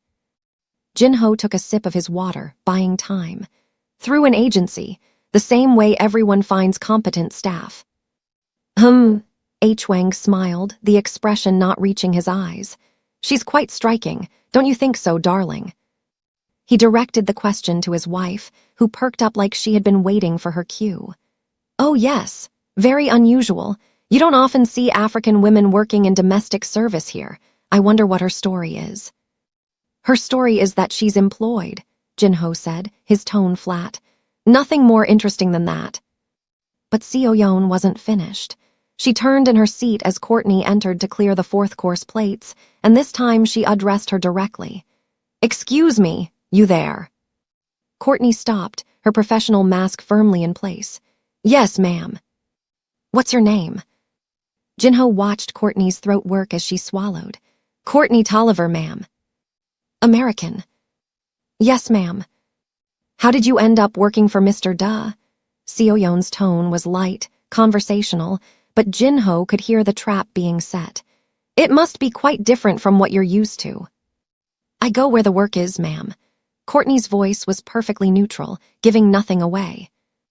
Of course. Seoyeon smiled, and it was the smile of a woman who had found a weakness and was deciding how best to exploit it. That's a very interesting ring you're wearing. Is it traditional from your country? Courtney's hand moved unconsciously to cover the copper ring, and Jinho felt his blood pressure spike. This was it. This was the moment when everything could collapse, when Courtney's carefully maintained invisibility would shatter under scrutiny designed to humiliate. It's personal, ma'am, Courtney said quietly. Personal? Seoyeon drew out the word, tasting it. How sweet. And yet you wear it while serving at a formal dinner. Most staff are trained to remove personal items during service. Don't you think that's unprofessional? The question hung in the air like poison gas. Every person at the table was now watching Courtney, analyzing her response, cataloging this interaction for future use. Jinho could see the calculation happening in real time. The Ice King has a maid who breaks protocol. The Ice King allows this breach. Therefore, the maid matters.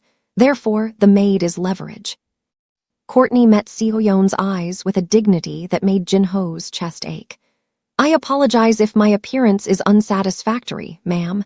I'll ensure it doesn't happen again. She was backing down, giving them what they wanted, accepting the humiliation as the price of continued invisibility. Jinho opened his mouth to intervene, to shut down this line of attack before it escalated, but H-Wang spoke first. Now, darling, don't be cruel. He said it with mock sympathy, as if he was defending Courtney rather than participating in her degradation. I'm sure Mr. Da's staff are allowed some personal expression. After all, it's not as if she's family. She's just the help. The words landed like punches. Just the help. As if Courtney was disposable. As if 20 years of carrying a copper ring meant nothing because the person wearing it didn't have power. Jinho watched Courtney's face remain perfectly neutral, watched her absorb the insult without flinching, and something inside him snapped. Not visibly, not yet, but internally, in the place where he kept his capacity for mercy, something fundamental shifted. These people, these cruel, small-minded people who thought money gave them the right to humiliate someone whose worth they couldn't begin to measure, were going to learn a lesson about the difference between power and value. But not tonight. Tonight, he had to maintain control, had to let Courtney finish her service, had to survive this dinner without revealing that the woman they were mocking was the only reason he had survived long enough to become someone they feared. Courtney, Jinho said, his voice carrying across the table. You may return to the kitchen. We'll handle our own service for the remainder of the evening. It was a dismissal, but also protection, getting her out of the room before things escalated further. Courtney bowed slightly and retreated, her spine straight, her dignity intact despite everything. The dinner continued for another hour, but Jinho barely tasted the food. He was too busy planning the retaliation that would come later, the systematic dismantling of everyone who had participated in tonight's casual cruelty. But first, he had a promise to keep. A promise he had made 20 years ago to a girl who had saved his life with half a bowl of rice. A promise that was more powerful than any bullet, any threat, any empire he could build. He was going to marry her. And everyone who had mocked her ring was going to watch. The incident happened during dessert service, and it happened so fast that Jinho almost missed it. Almost. Courtney had remained in the kitchen after Jinho's dismissal, helping the catering staff with cleanup despite his instruction that she could leave. He had watched her on the monitors, moving through the kitchen with mechanical efficiency, washing dishes that didn't need washing, organizing supplies that were already organized. She was avoiding the dining room, avoiding the guests, avoiding the humiliation that still hung in the air like smoke. But Ms. An had other ideas. The catering manager was a woman who believed in protocol above all else, and protocol dictated that dessert was the responsibility of household staff, not external contractors. So she had sent Courtney back into the dining room with a tray of coffee and a crystal decanter of expensive cognac, ignoring Courtney's quiet protest that Mr. De had released her from service. Jinho saw Courtney re-enter the dining room at 9:47 p.m., her face composed but her movements slightly stiff, like someone walking into enemy territory without backup. The guests were louder now, alcohol having eroded whatever restraint they had started the evening with. Laughter echoed off the walls, the kind of laughter that came from men who felt powerful and untouchable, who believed their money and connections gave them immunity from consequences. Courtney moved along the wall, approaching each guest with coffee service. She had made it 3/4 of the way around the table when she reached Hwang De-young and his wife. Hwang waved away the coffee with an impatient gesture, not looking at Courtney, already deep in conversation with the man to his left about shipping routes and payoff structures. But Seoyeon held up her cup, smiling that same calculating smile she had worn earlier when she asked about the ring. "Coffee, please," she said sweetly. "And perhaps you can tell me more about that fascinating jewelry you're wearing." Courtney poured the coffee with steady hands, her voice professionally neutral. "There's nothing to tell, ma'am." "Oh, but I think there is." Seoyeon leaned forward, her voice dropping to a conspiratorial whisper that was still loud enough for half the table to hear.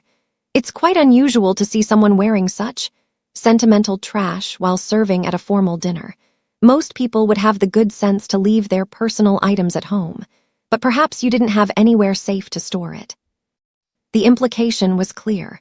Courtney was too poor to have a real home, too transient to have a place to keep her belongings secure. It was a perfectly calibrated insult, wrapped in concern, designed to humiliate while maintaining plausible deniability. Courtney set down the coffee pot on the serving cart, her jaw tight. "If you'll excuse me, ma'am." "Wait." Seoyeon's hand shot out, grabbing Courtney's wrist, not hard enough to hurt but firm enough to stop her movement to assert dominance. "Let me see it up close. I'm fascinated by folk jewelry." The term hung in the air like a slur. Folk jewelry. As if Courtney's ring was some primitive artifact from a culture Seoyeon considered beneath her, rather than what it actually was. A promise made by a desperate boy to a girl who had saved his life. Jinho's hands gripped the arms of his chair so tightly the wood creaked. Several guests had stopped their conversations now, turning to watch the interaction with the kind of interest people showed when they sensed blood in the water. Courtney tried to pull her hand back, but Seoyeon held firm, pulling Courtney's hand into the light so everyone could see the copper ring, the twisted wire, the piece of sea glass that caught the chandelier's glow and transformed it into something that looked almost precious. "How charming," Seoyeon said, her tone dripping with condescension. "Did you make this yourself, or was it a gift from," she paused, letting the implication build, "someone equally resourceful?"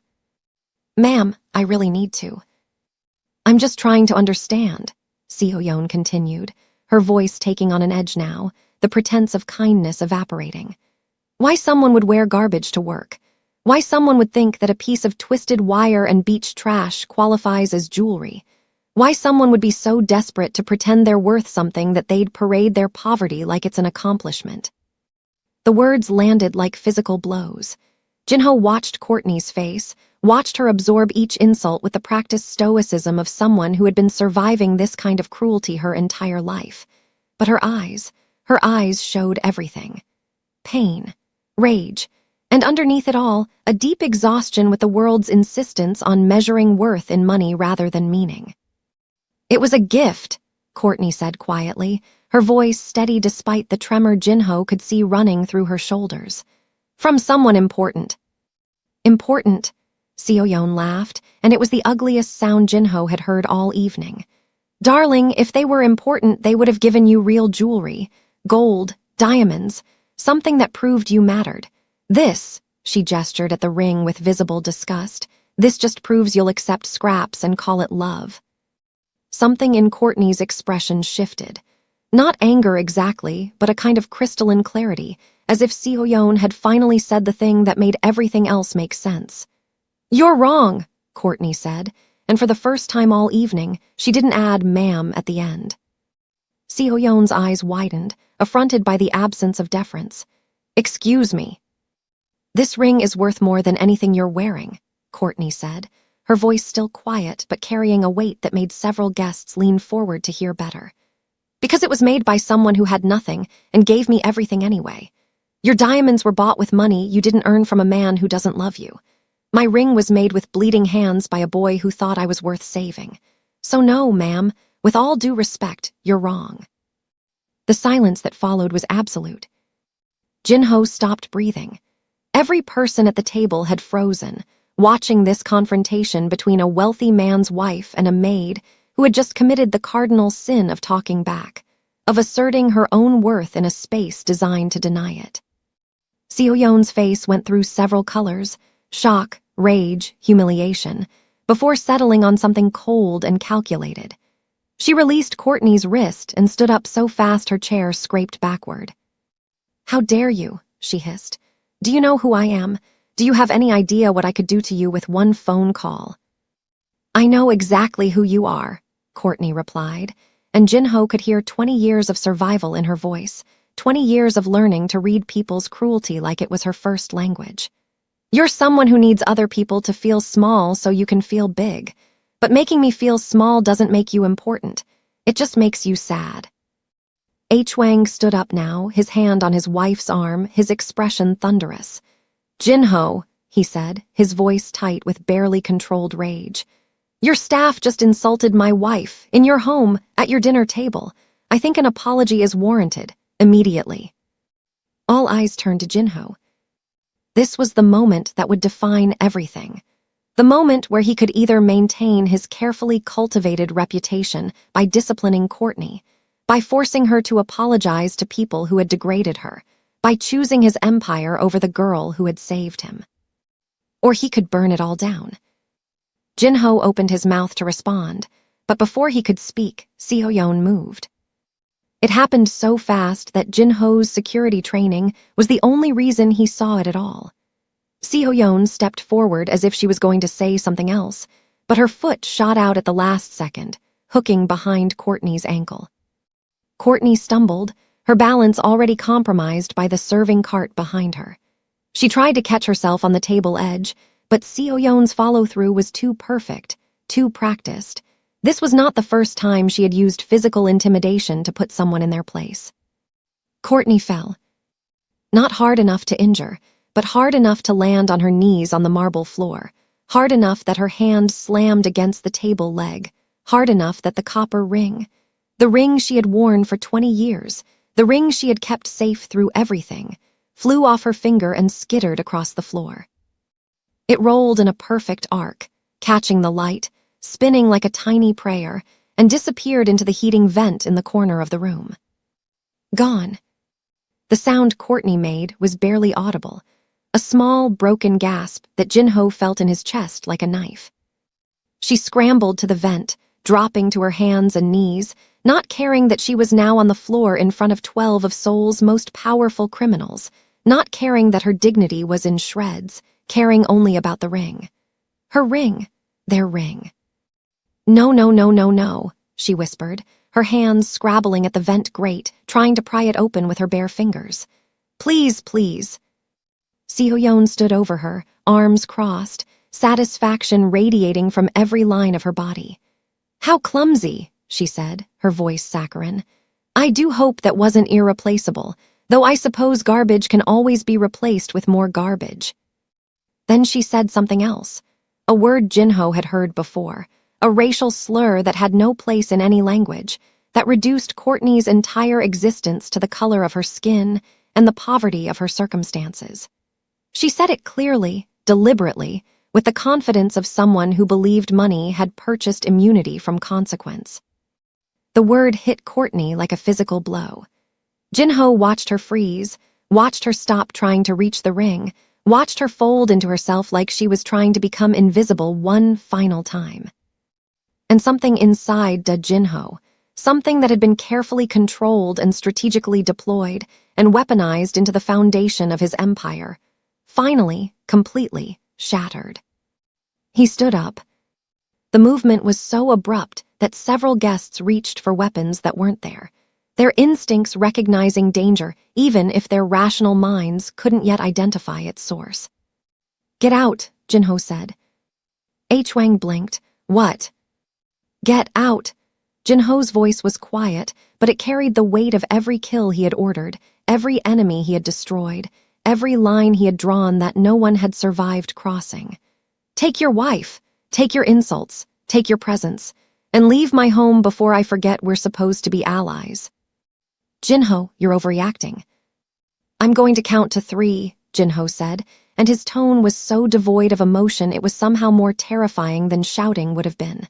"At 3, if you're still in my house, I'm going to kill her." He nodded toward Seoyeon. "Not quickly, not cleanly, but permanently. 1. The room erupted into chaos. Wang's face went purple with rage.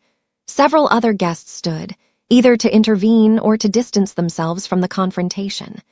Security moved toward the doors, uncertain whether they were supposed to be protecting Jinho or protecting everyone else from Jinho. "You're insane," Wang spat. "Over a maid, over a piece of trash jewelry, you're willing to start a war over." 2. Wang grabbed his wife's arm and pulled her toward the door. The other guests followed, some rushing, some maintaining dignity, all of them understanding that Jinho had just crossed a line that couldn't be uncrossed. Within 90 seconds, the dining room was empty except for Jinho, Courtney, and the security detail that stood frozen at their posts, unsure what protocol said about their boss dropping to his knees on a marble floor. Because that's exactly what Jinho did. He walked to where Courtney knelt in front of the heating vent, tears streaming down her face, her fingers bloody from trying to pry open the metal grate. He dropped to his knees beside her, this man who never knelt, who never bowed, who had built an entire identity on being untouchable, and put his hand over hers. "Stop," he said gently. "You're hurting yourself." "I can't, I have to, it's the only," Courtney's words dissolved into sobs. "It's the only thing I have from him. From before, I can't lose it. I can't." "You didn't lose it," Jinho said. "It's right here, I'm right here." Courtney looked at him then, really looked at him, and Jinho saw the moment recognition finally, fully landed. Not suspicion, not hope, but certainty. "Jinho," she whispered. "I'm sorry," he said, and his voice cracked on the words. "I'm so sorry I forgot. I'm sorry I made you wait. I'm sorry I let them hurt you. I'm sorry I became someone you had to hide from instead of someone you could trust." "You came back," Courtney said, like she couldn't quite believe it. "You actually came back." "I never left," Jinho said. "I just lost myself trying to become someone who couldn't be hurt, but you found me anyway." He turned to the nearest security guard. "Get me a screwdriver. Get me a flashlight. Get me whatever I need to take this entire vent apart." "Sir, we can call maintenance." "Now," Jinho said, and the guard ran. Jinho turned back to Courtney, taking her bleeding hands in his. "I'm getting your ring back, our ring, and then I'm keeping the promise I made 20 years ago." "Jinho, you don't have to." "Yes," he said, "I do." The security guard returned with a toolbox in under 3 minutes, but to Jinho, it felt like hours. He knelt on the marble floor beside Courtney, who had stopped crying but remained frozen in place, her bleeding fingers still resting against the vent grate-like she was afraid that removing them would make the ring disappear entirely. Behind them, Jinho's personal security detail stood in uncomfortable silence, uncertain whether they were witnessing their boss having a breakdown or undergoing some kind of transformation. They didn't have the emotional vocabulary to name. Jinho took the screwdriver from the guard without looking up. His hands that had signed death warrants without trembling, that had held guns steady while ending lives, that had built an empire through calculated violence, shook as he positioned the tool against the first screw. "Sir," his head of security said carefully, "perhaps we should evacuate the staff first. Wang won't take this insult quietly. He'll retaliate. We need to secure the perimeter and—" "I don't care about the perimeter," Jinho said, twisting the screwdriver.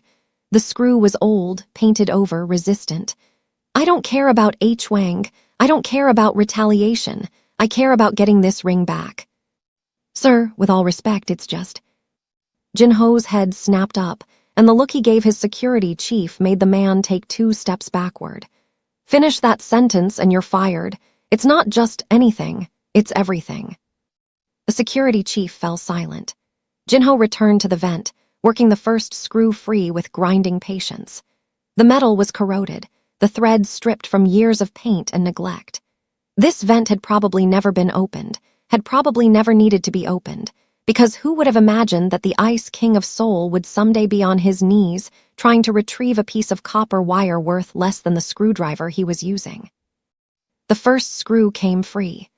Jinho moved to the second one, his focus narrowing to this single task, this one act of recovery that felt more important than any deal he had ever closed or any enemy he had ever eliminated. Courtney watched him work, her breath coming in shallow gasps. Jinho, you don't have to do this. I can call a maintenance person tomorrow. I can. No.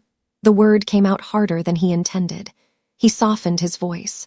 No, I'm not waiting. I'm not delegating. I'm doing this myself because 20 years ago I put that ring on your finger with my own hands, and I'm not trusting anyone else to get it back. But your guests. Left, and good riddance. The second screw resisted, the head partially stripped. Jinho adjusted his angle, applying pressure that made his knuckles white. They're not my guests. They're parasites who mistake cruelty for power. And I just realized I've spent 20 years becoming exactly like them. That's not true, Courtney said quietly. You built something, you survived, you became. I became someone you had to hide from. The second screw finally gave way, clattering to the marble floor. I became someone so terrifying that the girl who saved my life thought she needed to serve me in silence rather than remind me I used to be human. I wasn't hiding from you, Courtney said. I was protecting you. I saw what you'd become, the power you built, the empire you controlled. And I thought if I showed up demanding recognition, demanding the promise you'd made, I would destroy everything you'd worked for. So I decided it was enough just to be near you, to take care of you the only way you'd let me. Jinho paused, the screwdriver frozen against the third screw. You took a job as my maid to protect me. I took a job as your maid because it was the only way to be close to you without threatening your carefully constructed walls. Courtney's voice was steady now, the tears drying on her face. I watched you for 2 years before I applied to that agency. Watched you build higher and higher walls, watched you isolate yourself, watched you turn into someone who thought being alone was the same as being safe. And I thought if I could just take care of you, just make your house feel less like a fortress and more like a home, maybe the boy I knew would start remembering he existed. The third screw came out easily, as if the vent itself had decided to surrender. Jinho moved to the fourth corner, his hands steadier now, his purpose crystallized into something he could execute with the precision that had made him legendary in his world. I did remember, he said, working the final screw. The moment I saw your ring, I remembered everything. Every meal you shared with me when you were hungry too. Every time you stood between me and the older kids who wanted to hurt me. Every conversation we had about who we'd be when we grew up, when we were safe, when we were somewhere the world couldn't hurt us anymore. You remembered and you left breadcrumbs, Courtney said, and there was wonder in her voice. The candy, the song, the playing cards, you were testing me. I was trying to make you remember me too. The final screw released. Jinho set down the screwdriver and carefully lifted the vent grate. The opening was dark, the shaft descending into shadows. He pulled out his phone, turned on the flashlight, and angled it into the vent. There, about 2 feet down, caught on a seam where the vertical shaft met a horizontal duct, was the copper ring. The sea glass caught the light and threw it back in shades of green that looked like hope rendered visible. Jinho reached into the vent, his arm disappearing up to his shoulder. His fingers stretched, grasping for purchase in the narrow space. He could feel the rough metal scraping against his expensive suit jacket, could feel dust and decades of accumulated debris coating his skin, and none of it mattered. His fingers brushed the ring. It shifted, sliding further down the shaft. No, Jinho breathed, extending his arm until his shoulder was pressed flat against the floor, until he was stretched out like he was trying to reach into the past itself. His fingers closed around the wire, careful not to crush it, careful to respect the fragility of something that had survived 20 years only to nearly be lost in a single moment of cruelty. He pulled his arm out slowly, his hand closed in a fist, and when he opened it, the copper ring sat in his palm exactly as he remembered it. Tarnished. Clumsy. Perfect. Courtney made a sound that was half sob, half laugh.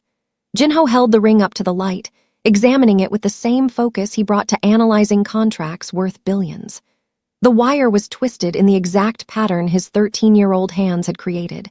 3 loops at the base, a spiral that crossed over itself twice, then a final twist securing the sea glass in its wire cage. The sea glass itself was scratched, one corner chipped from decades of wear. But it still caught the light the same way it had on the Incheon beach when Courtney had held it up and said it looked like a jewel. "It's still beautiful," Jinho said. "It's garbage," Courtney replied, but she was smiling through fresh tears. "Literal garbage, wire and beach trash." "It's a promise." Jinho looked at her directly, and for the first time in 20 years he let her see all of him, not the Ice King, not the Mafia boss, but the boy who had twisted this ring with bleeding hands because he had nothing else to give except his intention to survive long enough to deserve her. "It's the only promise I ever meant to keep." He took her left hand, the one with bloody fingers from trying to pry open the vent, and slipped the ring back onto her 4th finger. It settled into the groove it had worn in her skin over 20 years, fitting like it had never left. "There," Jinho said, "back where it belongs."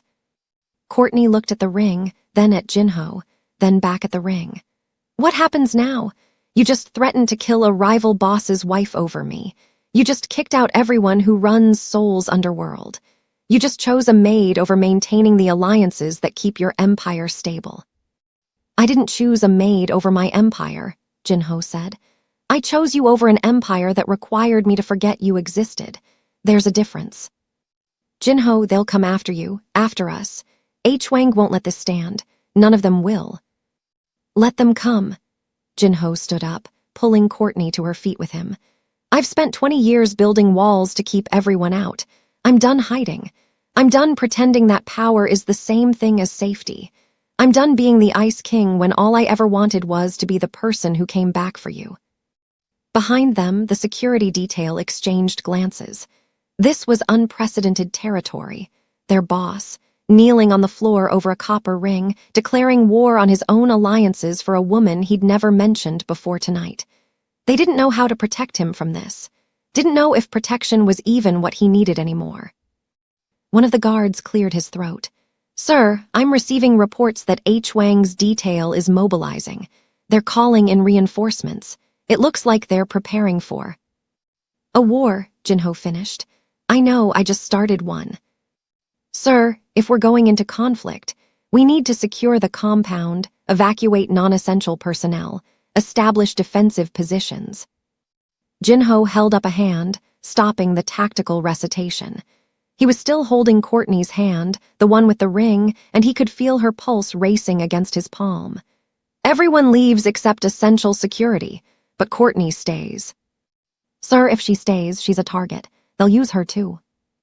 "They'll try," Jinho said, and his voice carried the weight of every violent thing he was capable of. "And they'll learn why I'm called the Ice King, not because I'm cold, because I'm the kind of cold that burns. The kind that destroys everything it touches when something I love is threatened." He turned to Courtney, his expression softening. "I need you to understand what you're choosing if you stay. This won't be quiet. This won't be safe. Everything I've built, everything I've become, it's all going to be tested. They're going to try to hurt you to hurt me. They're going to use every weapon they have to prove that love is weakness." "And what do you believe?" Courtney asked. "Is love weakness?" Jinho thought about the boy who had made a ring from stolen wire. Thought about the girl who had shared her only meal with a starving stranger. Thought about 20 years of surviving separately when they could have been surviving together. "Love is the only thing I've ever done that wasn't about fear," he said. "Every wall I built, every person I hurt, every alliance I made, it was all about being too terrifying to hurt. But loving you, that was never about fear. That was about believing that somewhere in this world, someone thought I was worth saving. Courtney's eyes filled with tears again, but she was smiling. So what happens now?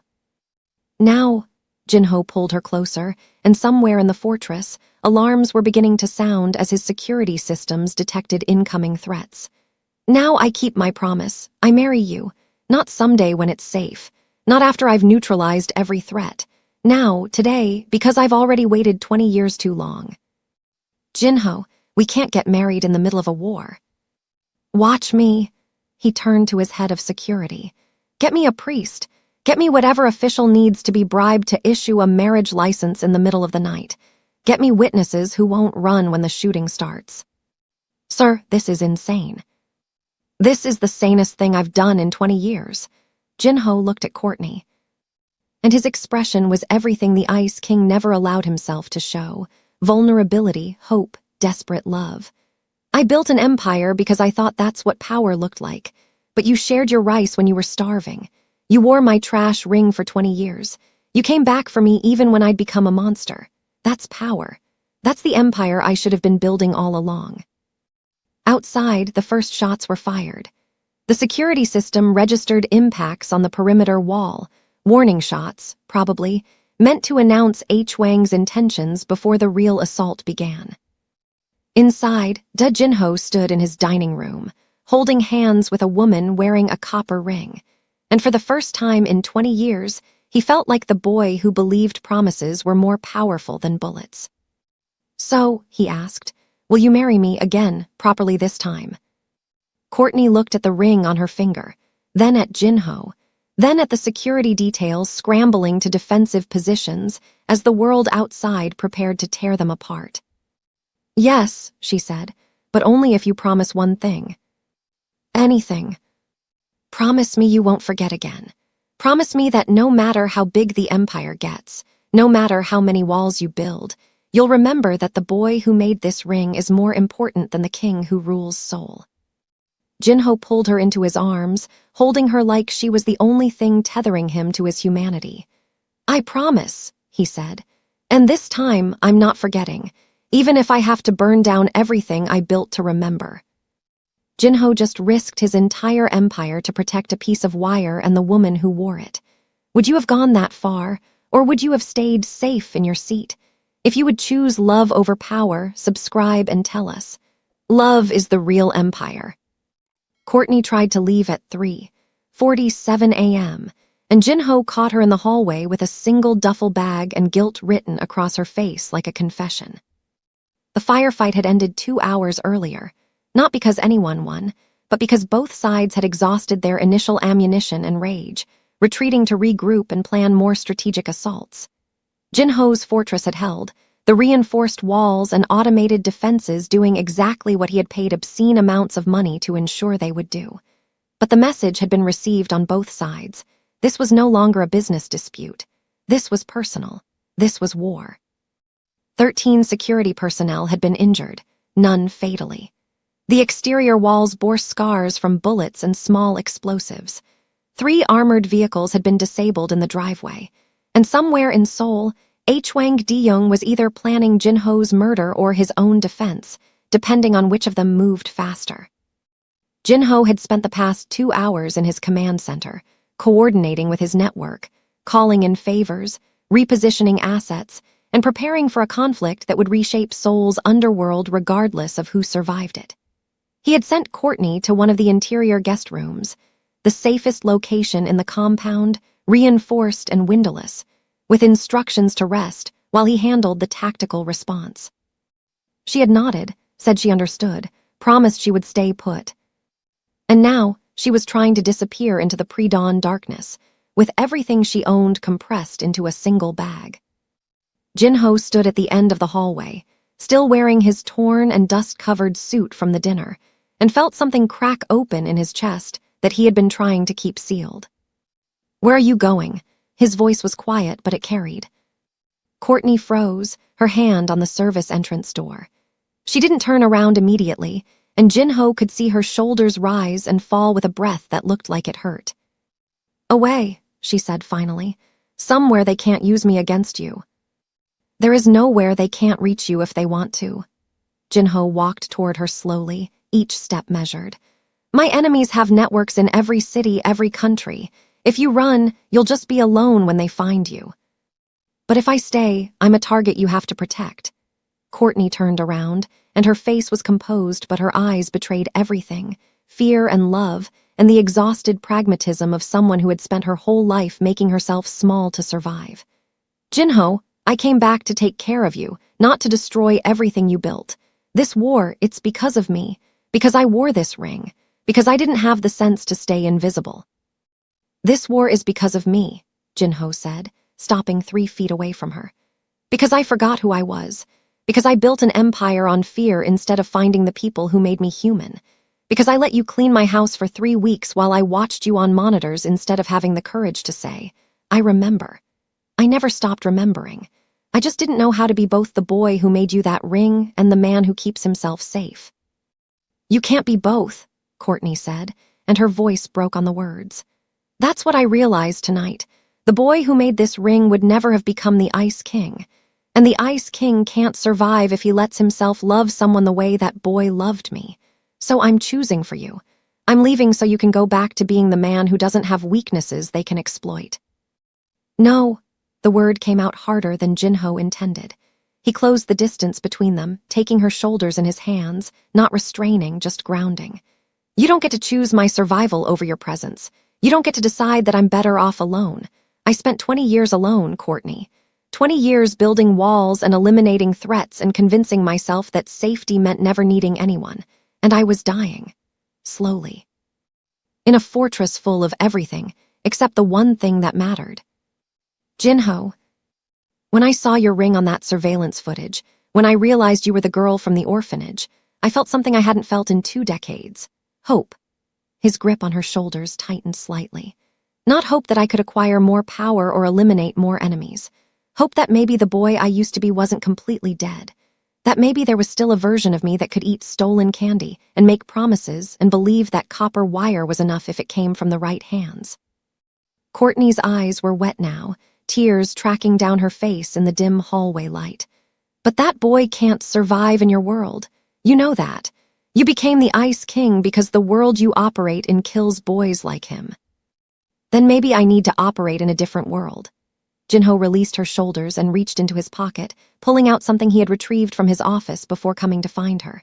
It was the photograph, the one from the orphanage, yellowed and creased, showing 2 children playing cards in a storage room. I kept this for 20 years. In every safe house, every apartment, every fortress. I told myself it was just a reminder of where I came from, but it wasn't. It was a reminder of who I wanted to be. And that boy wouldn't have let you leave. That boy would have fought to keep you even if it meant losing everything else.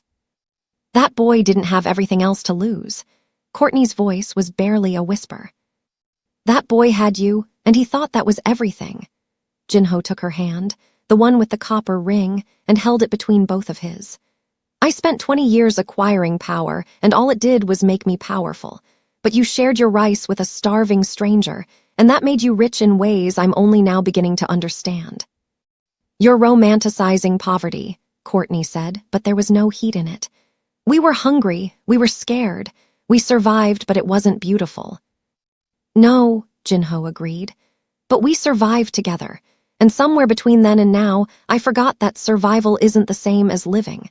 I forgot that the point of becoming powerful was supposed to be creating a world where we didn't have to be afraid anymore. Instead, I just became better at being afraid, better at isolating, better at confusing control with safety. Courtney pulled her hand back, wrapping her arms around herself. So what are you saying? You're going to give up your empire, walk away from everything, pretend the past 20 years didn't happen. I'm saying I'm going to stop building my empire on forgetting.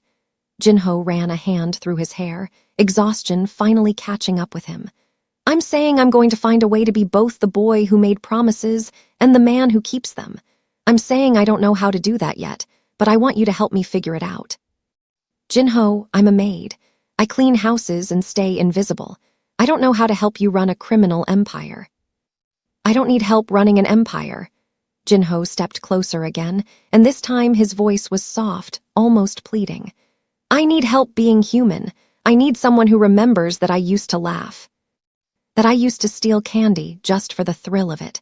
That I used to make terrible jewelry and think it was romantic. I need someone who knew me before I became someone who fires 12 people over a moved photograph. You want me to fix you, Courtney said. I want you to remind me that I was never broken. Jinho reached out and gently tucked a strand of hair behind her ear. I was just scared, and I built an entire fortress to contain that fear. But you walked into my house and started organizing my books by meaning instead of color. You made kimchi and left it in my refrigerator without asking permission. You wore a copper ring to work even though it violated your contract. You did all of that because you remembered something I had forgotten. That being human isn't a weakness. It's the only thing worth protecting. Courtney closed her eyes, and Jinho could see the war happening behind her face, between the pragmatism that had kept her alive and the hope that had kept her wearing his ring for 20 years. If I stay, she said slowly, everything changes. You can't be the Ice King anymore. Not if you're the kind of man who kneels on the floor to retrieve a piece of wire. Good, Jinho said. I'm tired of being ice. I want to be the boy who believed you when you said he was worth saving. That boy is still in there, Courtney said, opening her eyes. I saw him every time you left me breadcrumbs, every time you chose to remember instead of forget. Then help me find him. Jinho took both her hands now, the duffel bag dropping to the floor between them. Help me be the person who deserves to wear that ring. Courtney looked at their joined hands, at the copper ring that had started this entire unraveling. Then she looked up at Jinho, and for the first time since she had entered his house 3 weeks ago, she smiled without trying to hide it. Okay, she said, but I have conditions. Anything. First, you make your own ring. If we're doing this, if we're actually keeping this promise, then you wear one too. Copper wire, just like mine. None of your platinum or gold or whatever expensive metal you can afford now. You wear the same garbage ring you gave me 20 years ago. Jinho felt his throat tighten. Deal, what else? Second, we eat real food, not the chef's fancy preparations, not the convenience store noodles you hide in the bottom of the refrigerator. We cook together. We eat together. We remember what it's like to share meals instead of just surviving them. Deal, what's the third condition? Courtney's smile widened slightly. Third, you stop watching me on those monitors. If you want to know what I'm doing, you ask me, like a normal person. No more surveillance. No more trying to understand me through cameras. Just talk to me. Jinho laughed, and it felt strange in his throat, rusty from disuse. That might be the hardest condition. I've been watching you for 3 weeks. It's become a habit. Break it, Courtney said. Break all your habits that keep you distant, starting now. Starting now, Jinho agreed. He picked up her duffel bag and handed it back to her. But you're not leaving, you're moving, out of the staff quarters and into, he paused, uncertain. Where do you want to be? Wherever you are, Courtney said simply. I didn't come back to clean your house. I came back to be with you. They stood in the hallway as dawn began to break outside, painting the fortress in shades of gold that felt less accusatory than they had a few hours ago. Jinho realized he was still holding her hand, still wearing his destroyed suit, still covered in dust from crawling on the floor to retrieve a ring that most people would consider worthless. I'm hungry, he said suddenly. Courtney blinked at the non-sequitur. What? I'm hungry, and I don't want fancy food prepared by someone I've never met. I want, he trailed off, remembering. I want rice, simple rice, the kind we used to eat when it was all we had. Courtney's expression softened into something that looked like relief. I can make that. I can make that right now. They walked to the kitchen together, their hands still joined, and Jinho felt something shift in his fortress. The walls were still there, the security system still active, the threat still real. But none of it felt as heavy as it had before. In the kitchen, the billion-dollar kitchen with appliances Jinho had never used and counters that had never seen real cooking, Courtney pulled out a bag of rice from the pantry. The cheap kind, the kind Jinho kept hidden because it embarrassed him that he still craved poverty food when he could afford anything. She washed the rice in the sink, her movements automatic muscle memory from years of cooking for herself. Jinho watched her, and this time he wasn't watching through a monitor. He was there, present, sharing the space with her instead of observing from a safe distance. "Can I help?" he asked. Courtney glanced at him, surprised. "You want to help cook rice?" "I want to do normal things," Jinho said. "I want to remember what it's like to participate in my own life instead of managing it from behind screens." She handed him the pot. "Fill this with water, 2 cups for every cup of rice." They cooked together in silence, but it was a different kind of silence than the one Jinho had been maintaining in his fortress. This silence was comfortable, shared, the kind that existed between people who didn't need to fill every moment with words because their presence was enough. The rice cooker bubbled. The sun continued to rise, and somewhere in Seoul, Jinho's enemies were planning their next move. But in this moment, in this kitchen, none of that mattered. When the rice was ready, Courtney scooped it into 2 bowls, not the expensive porcelain Jinho's designer had selected, but simple ceramic ones from the back of the cabinet. She added kimchi, the cheap store-bought kind from Jinho's secret shelf, and handed him a bowl. They sat at the kitchen island, on stools that had never been used, eating rice that tasted exactly like survival. "I need to make my ring," Jinho said between bites. "Now?" Courtney asked. "Now, before anything else happens, before we get interrupted or attacked or pulled back into the war I just started." He set down his bowl. "Do you know where I can find copper wire at 4 in the morning?" Courtney smiled. "Actually, I do. I've been keeping supplies just in case." "In case of what?" "In case you remembered," she said quietly. "In case you wanted to keep the promise." She retrieved a small box from her bag, the one she had been planning to take with her when she left. Inside was copper wire, pliers, and a piece of sea glass she had collected from the same beach where they had found the original. Jinho's hands shook as he took the wire. His technique was rusty, his fingers less nimble than they had been at 13. But Courtney sat beside him, her hand on his shoulder, and guided him through the same clumsy twists and loops he had made 20 years ago. When he finished, the ring was as imperfect as the first one. Maybe more so, since his adult hands were less patient than his teenage ones had been. But when he slipped it onto his own 4th finger, left hand, it felt like coming home. They sat in the kitchen as the sun fully rose, both wearing copper rings, eating simple rice in a billion-dollar fortress, and Jinho realized that this moment of shared survival, of choosing each other over safety, was the empire he should have been building all along. "I love you," he said, and the words felt foreign in his mouth because he couldn't remember the last time he had said them to anyone. "I know," Courtney replied, holding up her hand so the morning light caught her ring. "You told me 20 years ago, with wire and sea glass and a promise you didn't know how to keep. And now you're learning." She reached across and took his hand, their matching rings touching. "Now we're both learning how to keep promises, how to be human, how to build something that matters more than power." Outside, Jinho's security detail was regrouping. Inside, the fortress still stood. And in the kitchen, 2 people who had survived being orphans and refugees and survivors were choosing each other again, the same way they had chosen each other in a cold warehouse 20 years ago. The war was coming. The consequences were mounting. The empire was fracturing. But Jinho, who used to be called the Ice King, was finally warm. And that was worth every bullet, every threat, every empire he had to burn down to remember how to be the boy who believed that love was more powerful than fear. They finished their rice in silence. Then Courtney cleared the bowls, and Jinho helped her wash them, and together they faced the dawn of a world they would have to rebuild. But this time, they would build it together. With copper rings and simple rice, and the kind of promise that couldn't be bought with money or protected by walls. The kind of promise that survived 20 years of separation and 3 weeks of hiding and 1 night of violence, because it was built on the only foundation that mattered. 2 people who had once been children, sharing their only meal, believing that someday they would be safe enough to stop surviving and start living.